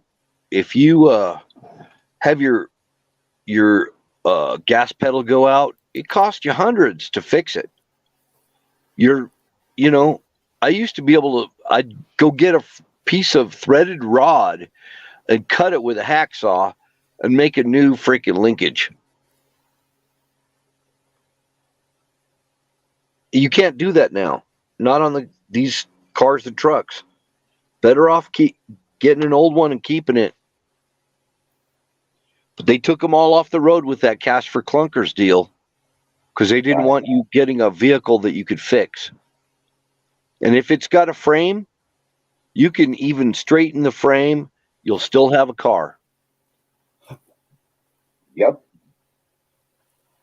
Replace a quarter panel, you know, just remove a bunch of body bolts and put a new quarter panel on. Whatever you got to do. I mean, all the old cars are all fixable. Not this new stuff. And it's intentional.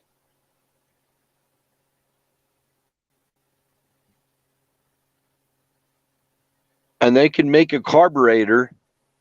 They did in the 1930s. They made a carburetor where it got like 100 miles to the gallon. And they raced them. They went cross country with them and everything. And it was the cooling system. It was about keeping your fuel cool. They had cooling coils. This is the guy, and it was how well it was atomized in the system. So it had atomizers, cooling coils, and it's been taken out of the Library of Congress. You can't even find it now. It's listed, but it's the inventor of it.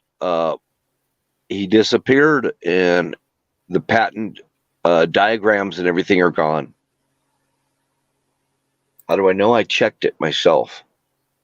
Right. You can't find it. And the guy locally here who made the hydrogen-powered car, he disappeared. He disappeared. His car disappeared. His family disappeared. Everybody was gone. No more word about him. Another guy in Lakeland, Florida, same thing. He started making a hydrogen-powered car, and he's gone. Nobody knows what happened to him.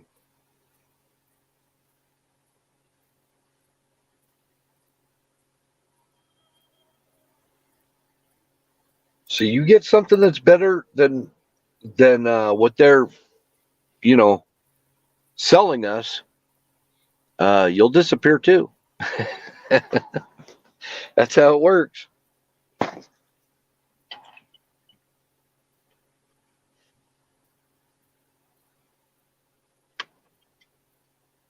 So when you but yeah, I mean, there's just so many advantages for buying a used vehicle and fixing it up, though. You know? DeLorean was actually trying to build a vehicle that would last. You know? Right. You see, they remodeled it. Did you see the remake on it? No. They released some images of a new class of a DeLorean. Somebody bought the model and the DeLorean Motor Company, and they're making a new upgraded version of the DeLorean. I saw that article the other day. I was like, well, it looks pretty bitchin'. Might look good and everything, but I think it's probably a crock of shit. I really do. Never know. Yeah, never because know. DeLorean worked for Ford, and he left Ford and started up his own car company. and he mysteriously got arrested for cocaine distribution or whatever it was. What's a guy like DeLorean going to be doing, selling cocaine? That didn't happen. Right. You know that was a crock of shit. And that's another scandal. I mean, that's another scandal where somebody comes up with an amazing concept and suddenly disappears. They get him out of the picture. I don't even know if he's alive right now. But they scared him. They scared him enough to make him stop making his cars. And so the idea was the entire car was stainless steel. Wouldn't rust. The frame, everything on it was way ahead of its time, and meant to last, and meant to be fast, and meant to get you where you wanted to go fast. If he would have been around, I bet he'd already have us in hydrogen cars. This is what I worry about Tesla, or not Tesla, but Elon Musk. I'm wondering how long it's going to be before they disappear his ass. Because he's kind of a shaker and mover, Right. Well, now he's trying to take out Twitter. They're bullshit. They're all up in arms about that. Who told you that DeLorean was crap, Ragged? Who told you that? That was put out by the auto manufacturers to try to discredit the DeLorean car. The only thing is you can't get parts for it now, so everybody that's got them has got it parked in a garage somewhere like Jay Leno or somebody. But the DeLorean was an excellent car. It just didn't get a chance because they took him out of the picture before he could. The cars that he put out were only prototypes. If he would have been allowed to succeed, DeLorean would have been a fantastic car, better than anything you guys make over there in England. I'll tell you that right now. Even though I'm a lover of British cars, I do love British cars. I'm a big fan of Jaguar. I like Jaguar big time. But, the electronics suck. You guys call it electrics, which proves to me that you guys don't know shit about electronics. If it wasn't for the electronics, the Jaguar would be number one freaking car around, man. All right. Hell yeah. Jaguar would be a great car. They were built really well, really fast. They were dynamic innovations. They just don't understand electronics. Everything in the wiring, you'd have to replace the wiring harness. MGs were the same problem. Same thing with Land Rovers. I know a lot of people that had Land Rovers. All the electronics fizzed out on them. They catch fire. Jeep did that too, actually. Actually, Jeeps never fixed their wiring issues. But it wasn't until Ford bought Jaguar that they promised that they were going to fix all the electronics in the Jaguar, because everybody knows that it had big time electronic problems. Because the British don't know how to do electronics. Yeah, they only do 118 miles an hour. How do you know? I think they actually do better than that. I think they were 180 mile an hour car, a DeLorean.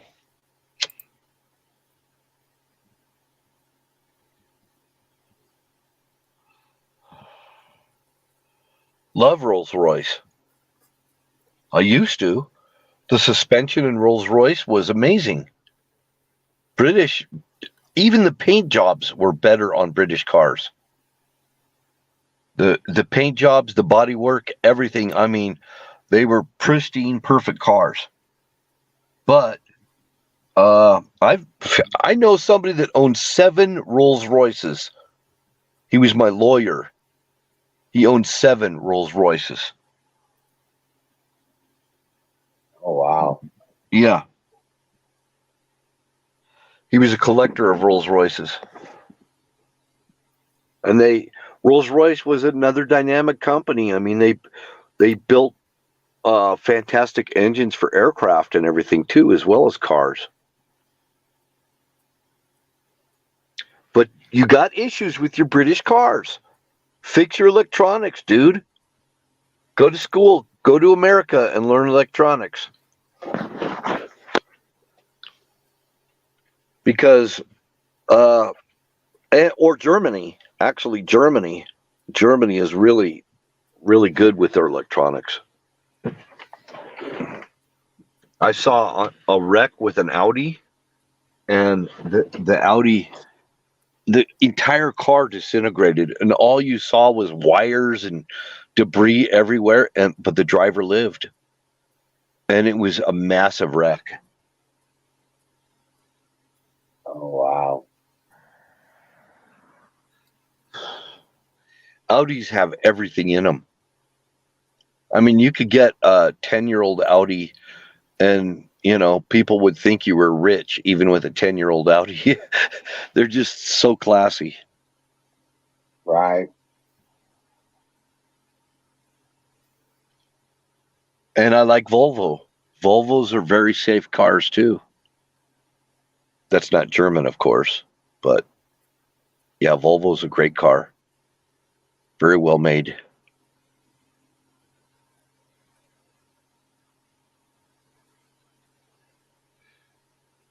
'70s Volvo used to have a little sports car. My uncle had one, and it had a rag top that he could flip down, and convertible, and it was the coolest car. And he painted it. It had peanut color leather interior, and British racing green. The car was British racing green, just really deep, dark forest green. It was beautiful paint. So Right. the British make some awesome paint, by the way. They have some really nice paint.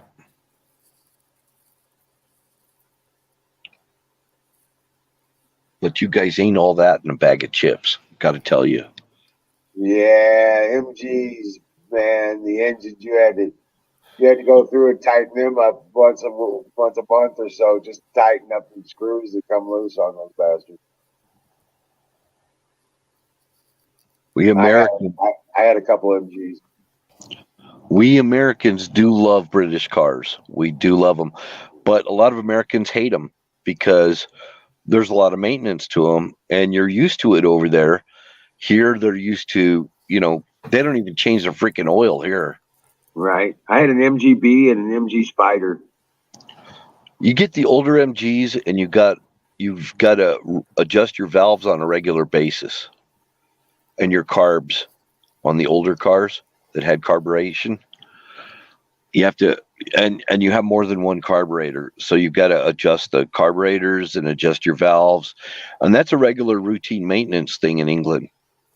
But here, and maybe not now, maybe the cars are different now, but that was a regular maintenance routine, and Americans didn't want to do that. They wanted a car they didn't have to take to the mechanic or whatever. They drive it till the wheels fall off and go get another one. Well, we're not that rich anymore. Austin Martin. Oh, yeah. Austin Martin was a good car. So was the Lotus, the Ford Lotus. I'll take a Lotus. They're cool looking. Oh, yeah.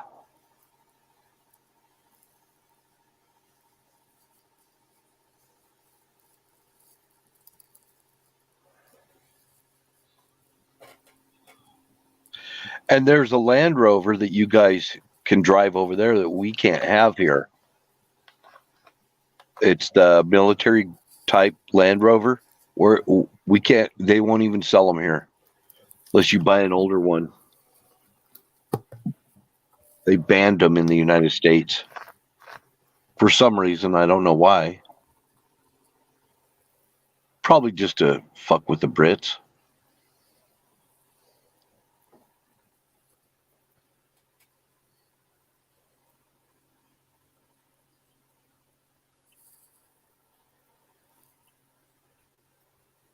Someday I'm probably gonna get me like an MG or something like that, and get a big British flag painted on the hood like Austin Powers.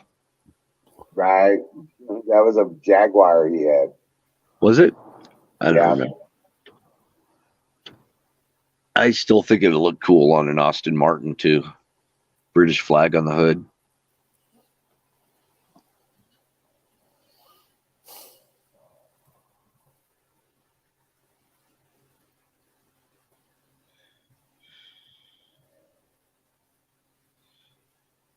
Yeah, he just named a car. I kind of like the name escaped me.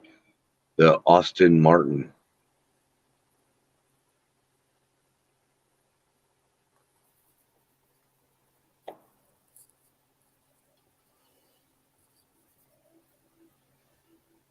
The And there's Jaguar. the Alfa Romeos are over there from over there too. That is it. Yep, Alfa Romeo. Yep. I never see him, so I don't know. I thought that was like some Italian car or something. I don't know. I think for some reason I'm thinking it was England. Ragged, is Alfa Romeo British or what?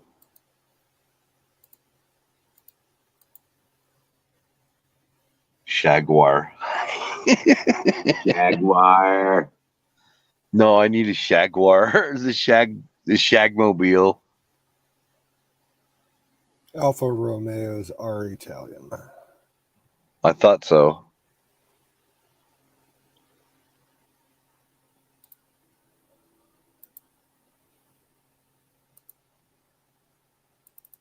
Yeah, Alfa Romeos are Italian. Yeah.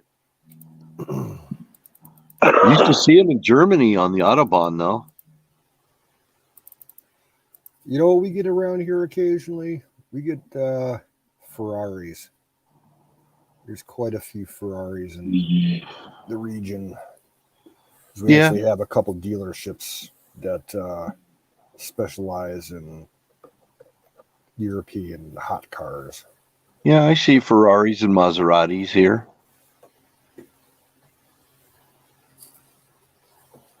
I like the old-fashioned 80s style Ferraris from like Miami Vice. I love the old Ferraris had just the coolest body style. Yeah. There's another one that I really am a fan of. It's the Porsche 910. The Porsche 910, look that one up. That's like 1960s. My dad had a Porsche back in the day, and he didn't really care for it that much.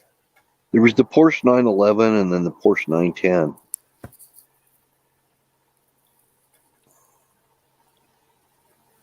Now, the And European car that I always dreamed of having was a BMW 535. I drove mid 90s 535. They're badass. I drove a low end Porsche in the 90s. Drove it up a canyon road. I couldn't believe the handling. The handling was just phenomenal. Windy canyon roads.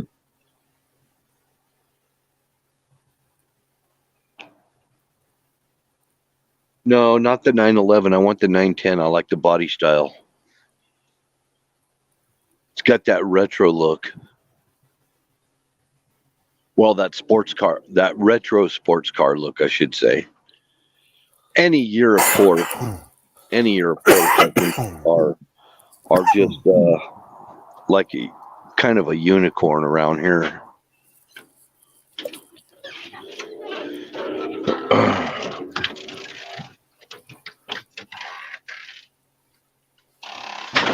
And I like Beamers. Love Beamers. Can't afford the maintenance on them though. They rarely need maintenance, but when they do, man, you're going to pay through the nose. And the emissions on them is not good. Well, I don't think they're designed to run on American fuel. Right. I know somebody that's got a Beamer that's a sports car version of a Beamer, It's convertible, pretty high end. I think it's about a 2012 BMW. And she couldn't afford, even just to get a headlight was super expensive. Yeah. You have to buy the whole headlight assembly, and you got to have a certified mechanic install it.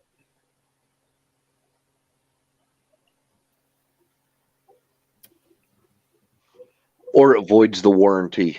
Yep. I'd have to say, like, in the whole greater Cleveland area, there's probably only maybe a dozen repair places that you can get work done, certified work done on Mercedes and BMWs and the high end shit. Even my friend that had a Volkswagen Jetta, he actually had to he wouldn't replace his headlight because they wanted to, it was like 200 and something bucks on his Jetta to replace the headlight assembly. You couldn't replace a bulb in it. Yeah. It had to be the whole assembly. And so he would run it on high beams all the time.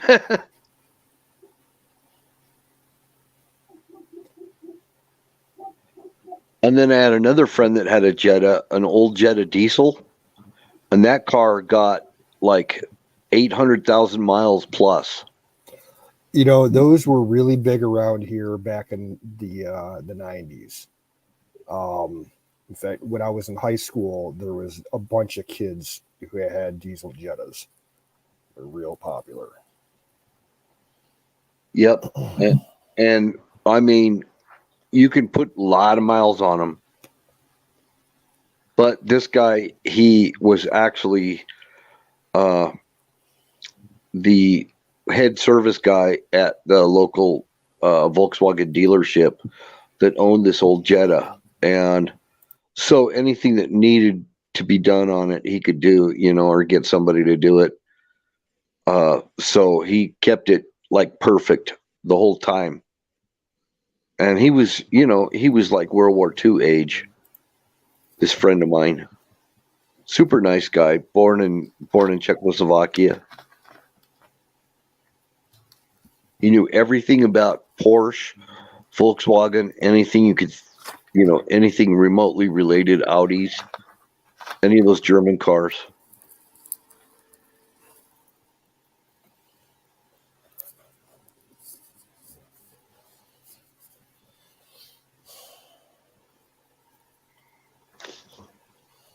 Most knowledgeable person as far as German cars that I've ever known or ever will ever meet again, I'm sure.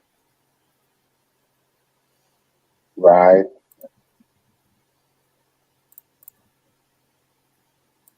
And he whenever I'd come over there, he'd say, he'd offer me a drink. I'm like, well, what do you have? And it's like whiskey and 7-Up, blah blah blah. And if you turned him down on it, it was a terrible insult, and he'd tell you to leave his house. He was just that way. I mean, he's an old Czech guy, And Right. if you didn't accept what he offered you, you were insulting him. That you find that in a lot of European cultures, because I think it has to do with, especially in France, everybody drinks wine there, even the kids. You grow up doing it. So a lot of people, they won't trust you if you don't drink. Hey, Miriam's at her dad's. Woo-hoo! Wow, you made it. What's up? Rock on.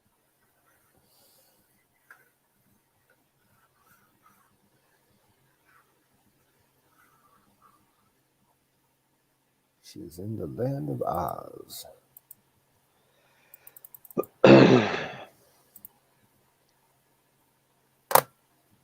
Badass. That's awesome. I think that calls for a fire in a bowl. Fire in the bowl. Hell yeah. Yep, that's long time, Miriam. You made it, man. Awesome. I bet you're stoked over that.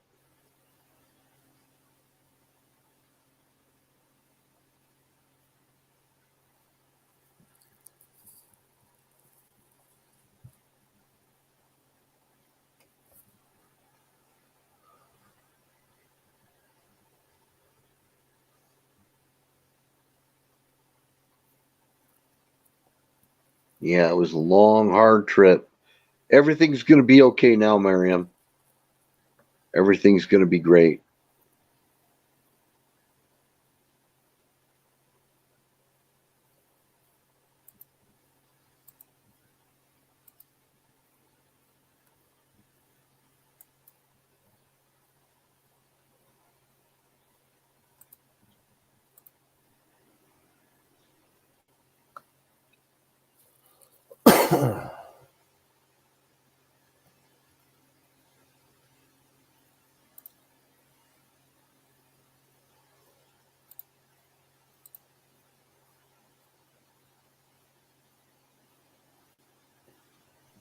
I can't believe I'm up this late, actually. What are you talking about this late? It's not late for you. It is late for me. I get up 5 a.m. Oh, yeah, that's true, but I'm still. not going to have 8 hours of sleep. Oh, you'll take a nap. I don't like taking naps in the daytime. I don't want to have to. I got work to do, man. I can't be breaking up my sleep like that. Yeah, Miriam's going to bed. She'll give an update tomorrow. Sweet Oh, dreams. really? Damn.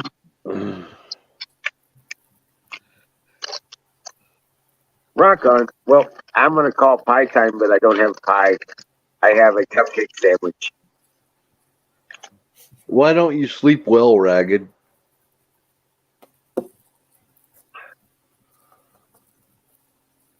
He says he doesn't sleep very well. See, I have a cupcake sandwich. What Well, it is? It's a cupcake. he needs some of that special medication, and you'll sleep like a log.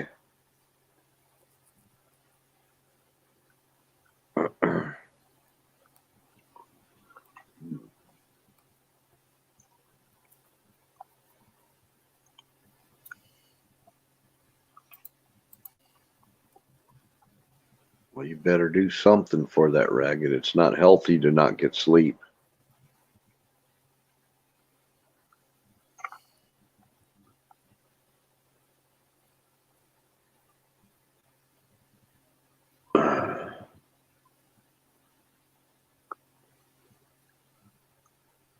It's not insomnia.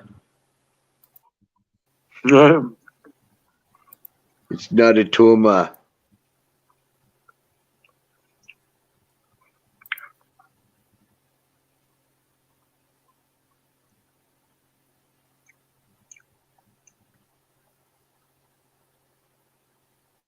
It's that 5G tower next to your place, man.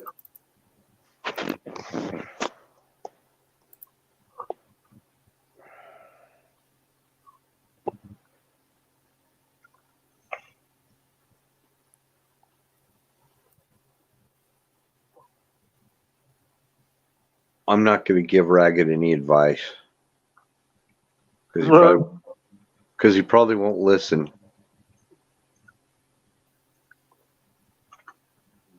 Sooner or later, you're going to get sick and tired of being sick and tired, and then you're going to decide, well, I figure I need to sleep, so I'm going to do this, this, and this. You know what? Where is it, Wizard? I don't have pie. I've got a cupcake sandwich.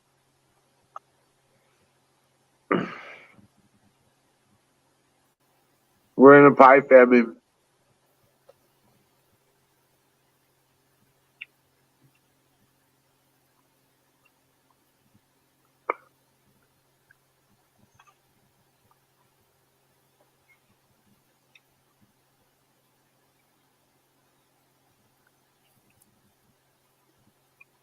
I know, right? It's sad. It's really sad.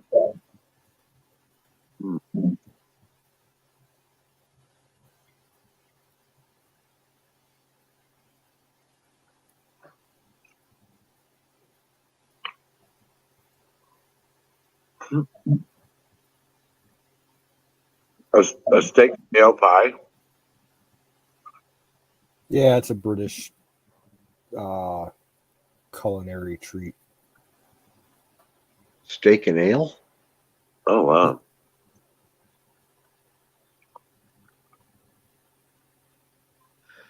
Ragged. I don't think Ragged drinks alcohol.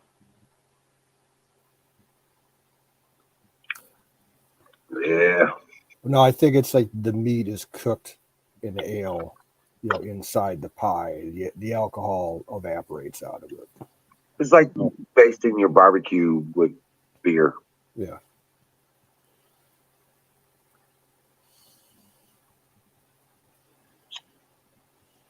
So the only ale I'm familiar with is really got a lot of hops and bitters to it. Like IPA, Indian Yeah. Pale Ale types. Yeah. Yeah.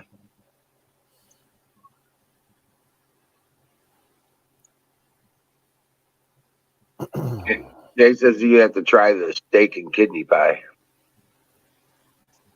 Yeah, I'll try that in a heartbeat. I'd probably try it. Not sure I'd like it, but I'll try it. I'm open-minded. I love food. I love Yeah. most kinds of food. If it don't make me sick, Food's good. I Yeah, food actually had something that's really, really good.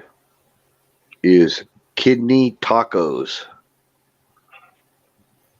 It is good.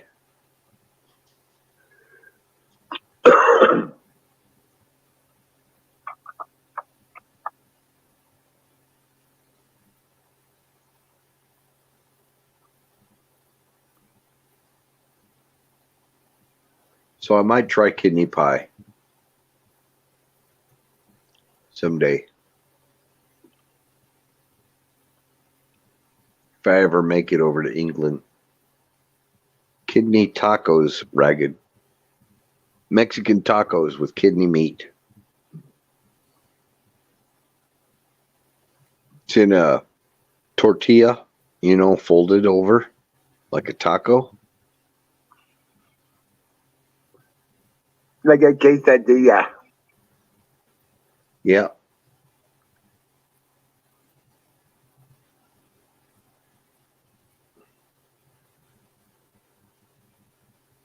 Yeah, man, I eat some tacos now. Welcome in, Jason.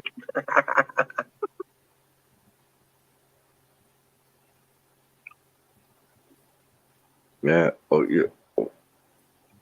That's not crap food. No more crap food than kidney pie. Yeah, right. No, they have a lot of crap food in the restaurants. Like the. I've never even had kidney anything in a restaurant. Like chicken nuggets. We just still don't know what kind of meat that is. Super hyper fucking processed meat. Meat glue. Meat glue. Oh, yeah. Fucking. I have not been to McDonald's to get a McRib ever since meat glue. I haven't eaten McDonald's in close to 2 years. Last time I ate it made me really sick. I wonder It's if been about a Ragged year goes. now. I bet Ragged goes to McDonald Land. He's got it over there where he lives. Well, I didn't go to McDonald's except for when they had the McRib. I was like, man, I do love those McRibs. And it's like, then the meat glue thing happened, and I was like, The oh, only fuck. thing that I would eat from McDonald's, I won't eat their burgers anymore. I'll eat one of their McChicken sandwiches. That's actually like a breast. It's Oh, not, yeah. The it's grilled not chicken. processed or yeah. The only thing I'd eat there otherwise, like in the morning, their breakfast menu. I'll have a sausage biscuit or a bagel. Their hash brown patties are pretty good. Yeah, don't eat the steak, egg, and cheese bagel. It may taste good, but you don't know what the meat is. Yeah. Okay, Ragged. Tacos have been around for thousands of years. Tacos is what the Aztecs ate. Yeah, it's peasant food, to be honest with you. Yep. Oh, hell yeah, Ragged. I can make much better burger than you can get at any restaurant. Oh, yeah, for sure. Oh yeah, man. I'll make an awesome garlic burger with bacon and cheese. Awesome garlic burgers, man. Yeah. Now, around here, we do what we call country burgers, and you'll take preferably like 80% ground beef, sometimes 70 if you can find it. You want a lot of fat in it, and then you add a bunch of breadcrumbs, a couple eggs, and some diced onion, some diced parsley. Mix it all together. Make they're almost like meatloaf patties, to be honest with you. Mustard. And, they're delicious. Yeah, we put mustard in them around here. My dad would put ketchup in them. I do A1 sauce or Heinz 57. Yeah, I wonder, is Meatloaf American? I doubt it. Oh, I'm sure it came from Europe. I think it's German, actually. I love me some meatloaf. That's what I had for dinner tonight was meatloaf. Hell yeah. I had pulled barbecue dinner style pulled pork. meatloaf. Yeah. Nice thing about meatloaf, if you make a big enough meatloaf, it'll last you for days. You make sandwiches and stuff. Cold meatloaf sandwiches, that's the shit there. Heck yeah. Yeah. That was my number one thing to pack for school lunches. Everybody be looking at me in the cafeteria. What the fuck are you eating? Meatloaf sandwich? Ew. Yeah, that's good as hell. I'm like, well, you don't have to eat it. Love meatloaf sandwich. Yeah, Ragged, I've heard that before. Curry, as you know it in modern days, wasn't invented in India. It was more in the UK. A lot of turmeric. I've never had anything curry before. Turmeric, Turmeric sauce. turmeric and celery seed. Two main ingredients of curry, I think. When I hear curry, I think hot. Like lots of pepper in it, a hot pepper. But That too. Yeah. then again, I don't know because I've never tried it. I've had a Pakistani version of it that actually they added hot pepper and what do you call it? Cloves. Clove. You could taste a hint of clove in the curry.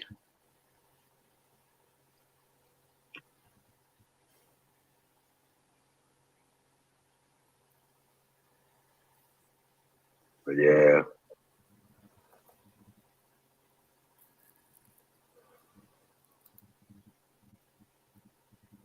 I bet food. I've never been to England, so I don't know if the food would be good. I was in a British hospital in the Middle East. It was British owned, and the food was British. And all I ate was boiled potatoes, and I wasn't very happy. Right? It's like, give me protein. And nothing but boiled potatoes. And I've had English fish and chips. And that was pretty good. But the boiled potatoes, nah. No.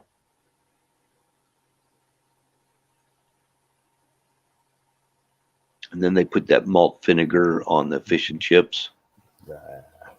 That's good stuff. Never Tartar liked sauce. malt vinegar. Ugh. I love it. Now, I Malt like vinegar on. I like vinegar on like salmon patties. That's good.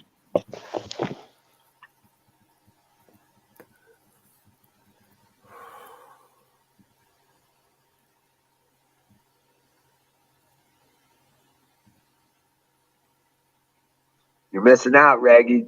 I'm telling you.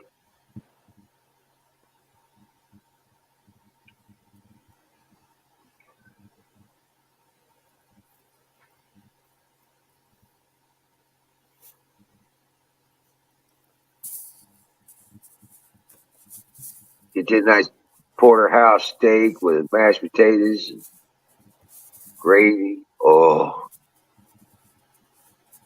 Big old baked potato. yeah. Okay.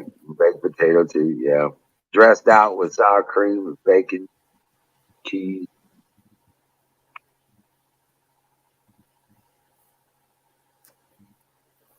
soaked in butter first. All right. Hell yeah.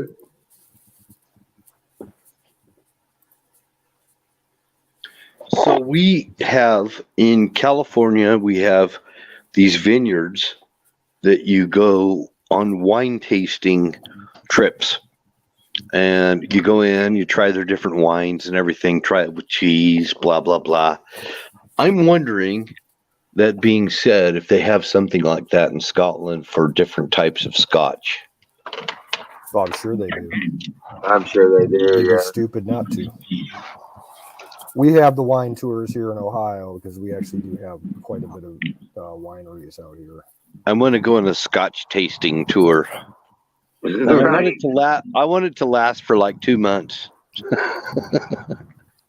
I don't care for scotch.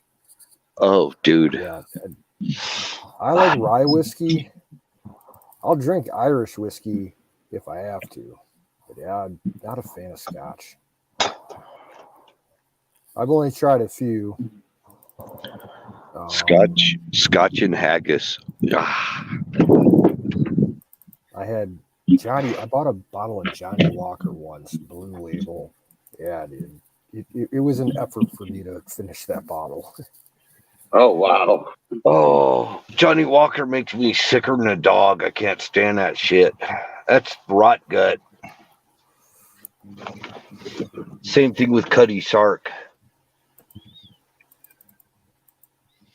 No. Right? But my cheap scotch is Clan McGregor. It's a blended scotch. And to me, the cheapest blended scotch is better than the best Irish whiskey. That's why scotch is so much more popular when the Irish were the ones that invented their whiskey, and they taught the Scots how to make it, and the Scots perfected it. It's kind of like that's kind of what Jack was making in Australia. Right. Yeah. Irish moonshine style. They call it Poutine or something like that. Poutine, yeah. Poutine. Yeah, but that's not Scotch. No, it's definitely Irish. Yeah, I like it's Irish White Lightning. I like the brashness of Scotch. Irish whiskey's a little bit sweet, and it's light and sweet, and I like the brashness of Scotch. I don't know how else to describe it. Scotch is better than Irish whiskey to me. I had a really good night on a New Year's Eve a long time ago. drinking Irish car bombs. That puts you in a good mood real quick. I mean, I'll drink Irish whiskey. I enjoy Irish whiskey. I do enjoy it. I just like Scotch a wee bit better. Yeah. Do you know what an Irish car bomb is? No. You take a pint of Guinness in a glass, and you take a full shot of Jameson Irish whiskey. You dump. You actually set the shot into the Guinness, and then you chug it as fast as you can. Oh, that'll put hair on your chest. They're fun. After 2 or 3 of those, you ain't feeling no pain. When I did drink, I was a fan of brandy. I like brandy. Hell yeah, man. And I like cognac. I can't do Yeah. cognac. Osbach I mean, cognac. maybe like a single snifter after a good meal, but to actually sit down and get drunk, no, you don't want to do cognac. No. I like cognac with on a cold night. Cold night, a warm cognac. It is really good. It warms you up. Yeah. I tried to get drunk one time on cognac, and it was not a good night. One of the sickest experiences I've had in my life drinking. That I never drink to get drunk. So one time not long ago, I drank a bottle of freaking, oh man, what was it? Burgundy Carlo Rossi wine that comes in the gallons. That's horrible wine, man. I was throwing up. I was puking my guts out. I was seeing double, triple everything. I mean, I drank that whole jug, man. Yeah. It was by myself. It was over at my man cave. There's puke everywhere. I was freaking hanging out of my truck with puke all over the ground and everything. Yeah, I remember once I was hosting Thanksgiving dinner at my apartment over 20 years ago, and I had the traditional turkey dinner with all the sides and everything. And one of my roommates, his dad came over and he brought I think it was like a 1.5 gallon bottle of that Rossi wine. And it was just like their cheap red wine. And between me and him, we finished the bottle. We drank about half of it. And then it was in the evening after we finished everything. And then I remember I had to go to work for a couple of hours. Closed down the gas station. I was working at BP at the time. And I went in there. I'm like just standing at the register, rocking back and forth. And the manager came in to get something. She looked at me. She's like, "Are you all right?" I'm like, "Yeah, I had Thanksgiving dinner and it really didn't agree with me." She's like, "Well, hope you feel better." And yeah, that was one of the worst hangovers I ever had in my life. Yeah, I was just working. I wasn't even thinking about it. I was just drinking out of that bottle, man. Just freaking getting her done, right? And working over in my man cave. And next thing I knew, I looked at the bottle, and I mean, I had the spins really bad. Everything was spinning, and I looked at that bottle, and it was just like, oh man, I was 3/4 of the way done. I'll finish it off. And I didn't really think I was that shit faced. And then I stood up, and oh man, it hit me. Oh man, I was blowing chunks. I don't drink around people. I'm not a social drinker. I don't like to drink around people. I don't like to drink when I come on the stream or anything either, Maybe enough to kind of loosen up a little bit, but not really I don't like being drunk. I don't like being out of control. Yeah, my days of that kind of drinking are almost completely over.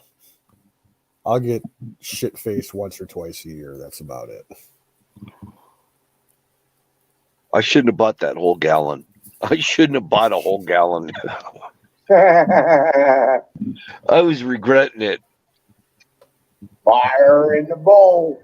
Fire in the bowl. And hangovers don't last one day with me anymore. They're like a week long thing before I can get over a hangover.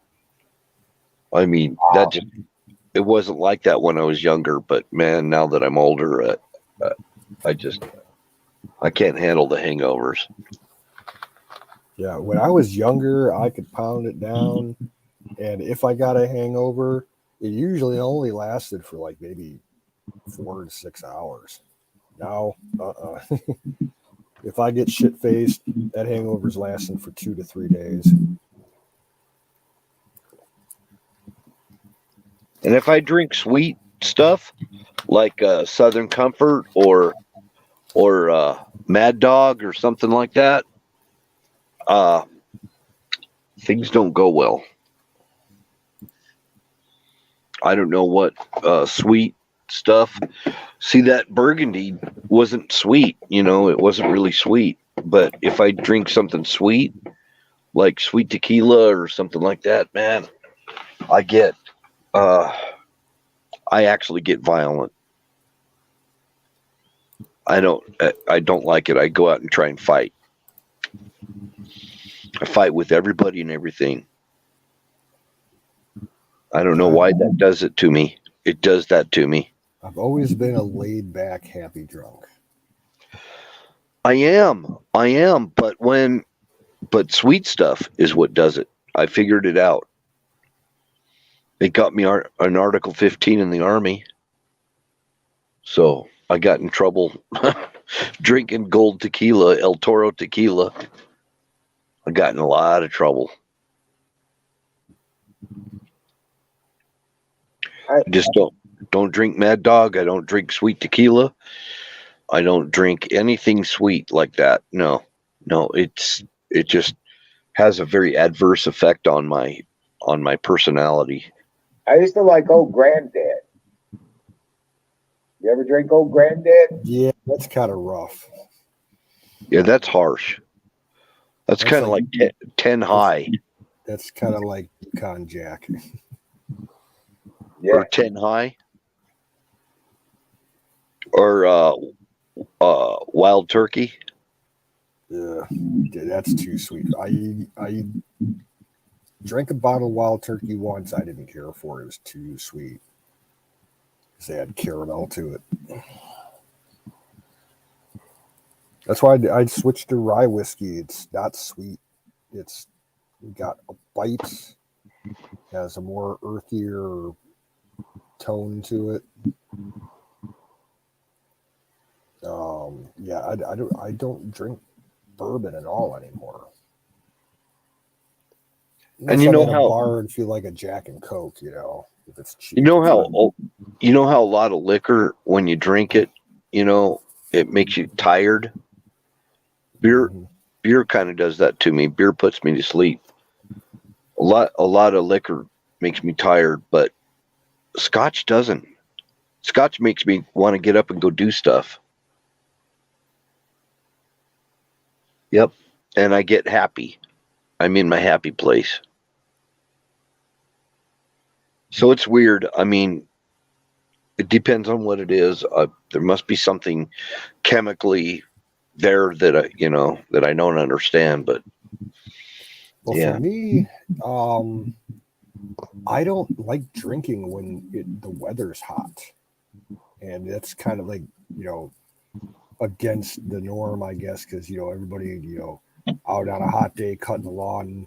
They can't wait to crack open an ice cold beer and everything. I'm not like that. If it's really warm out in the summertime, if I try to drink beer, I get sick. I haven't drank beer for quite a while. It's been about a month or more. I prefer to drink when it's cold weather. It's always been that way. I like beer when it's real hot. When it's like it was this last summer. It was so hot, man. We never had relief from 100-degree weather, and just to be able to go in and have an ice cold beer that just was so good. One or two beers, not any more than that. I don't drink that much. I just when it's really hot, and it's actually cheaper than an energy drink or a Coke, Better for you too. I think so. An ice cold lager. An ice cold lager in the summertime. Man, it's hard to beat. Especially you're fishing out on a real hot day, and to have an ice cold lager beer or water, either way, I mean, I'm good with ice water too. I do water with chunks of lemon in it. I like that. I've been drinking mineral water, sparkling mineral water. It's not Perrier, it's some other one. And I just put some ice cubes, put the Perrier in there, and some lemon, and I'm good, Mineral water, ice, and lemon. Because I don't like sodas anymore. I started finding out all the stuff that it's got in it that's bad for you, and I don't drink it. I don't drink it as much. I do once in a while. I mean, sometime an ice cold Dr. Pepper's good or something, But even then, I drink the diet ice cold Dr. Pepper or whatever. Or Diet Coke. If it's good enough for Trump, it's good enough for me.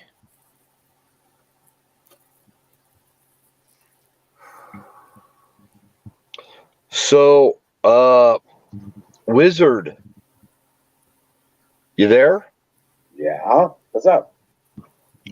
That thing I sent you about Trump? Yeah.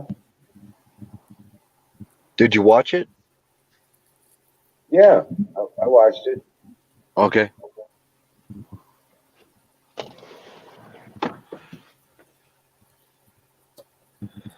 There's things going on behind the scenes that a lot of people are not aware of. There's no way to be aware of it. Right. Now, which one is that? Which one? I've seen several of them recently about Trump, but which one are you talking about? I sent it to you this morning, but I can't. I have to go off my phone to be able to find it. Okay. I have to go off the stream, so. Yeah, don't worry about it. But this morning? Yeah. I'm not sure I saw that one. I think it was about 11 my time when I sent it to you. So it'd be like noon your time. Well, I would have been outside doing my things, but yeah, I know. Hold on a second. Let me take a look.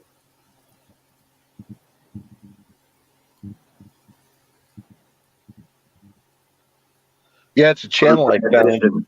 Yeah, the transition is happening in real time. Yeah, I watched that. Yep. Did you see the one I sent you? Pardon me? Did you see the one I sent out today? Yes. The truth about the COVID. Yeah, well, it goes much deeper than just COVID. Yeah, I know. Yeah. Flat out evil agenda going on. Yes, sir. I wish I could talk about it sensibly, but I don't have the information right in front of me to be able to talk about it. So, right, I wouldn't make any sense right now. They found it was a lot to do with snake venom. Yep, that and Fauci. Yep. Yeah.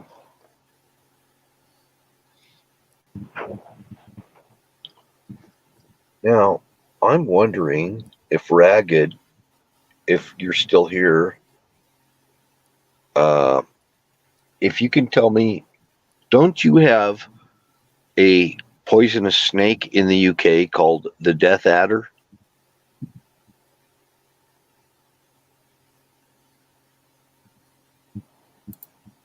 There's supposed to be a poisonous snake called an adder in the UK. Maybe he's not here anymore. He stepped away.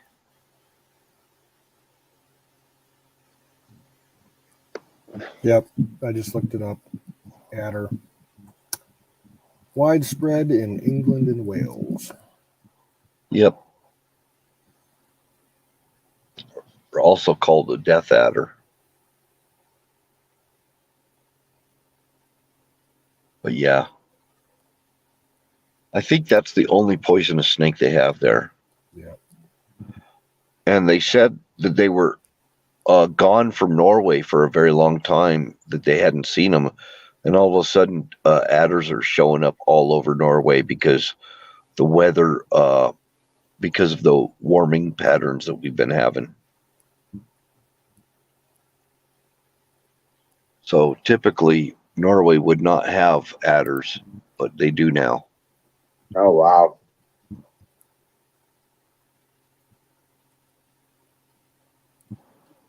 So they're apparently they're multiplying, they're breeding, and all over Europe, which is not a good thing.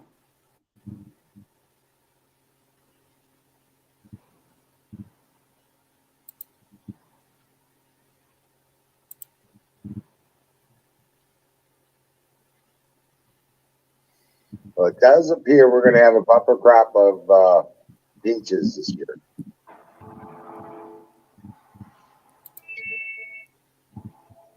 Where in Missouri? Yep. Looks like we're going to have a bumper crop of peaches. Oh, Yeah. Freezes haven't messed with them at all. that's awesome.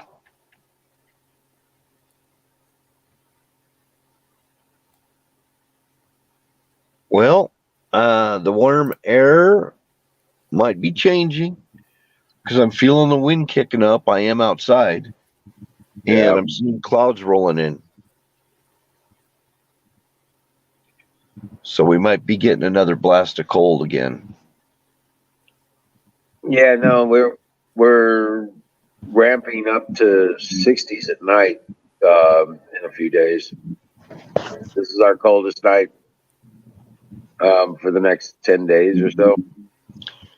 Oh, And then I think we do return back to the high 30s, maybe once or twice, but nothing near freezing. oh. I had a real soft frost on my windshield this morning. Yeah. Well, I'm about to go get a frost on my ass in bed. Yeah, I need to get back to bed and get up in the morning and do something. Well, I haven't been up here in a while, so I thought I would come up tonight. Excellent. Thank you. It's nice. Even though I'm going to pay for it tomorrow. Right. You wanting to stick around, Canoes? Yeah, I think it's about time. It's past 1 o'clock here. Yeah. I want to thank everybody for coming out and hanging out with us, man. Rock on. Ragged Coin, all the chatters. Thank you, Bill, for coming up and hanging out. Thank you, Canoes, starting up the show and stuff. Appreciate that. Yeah.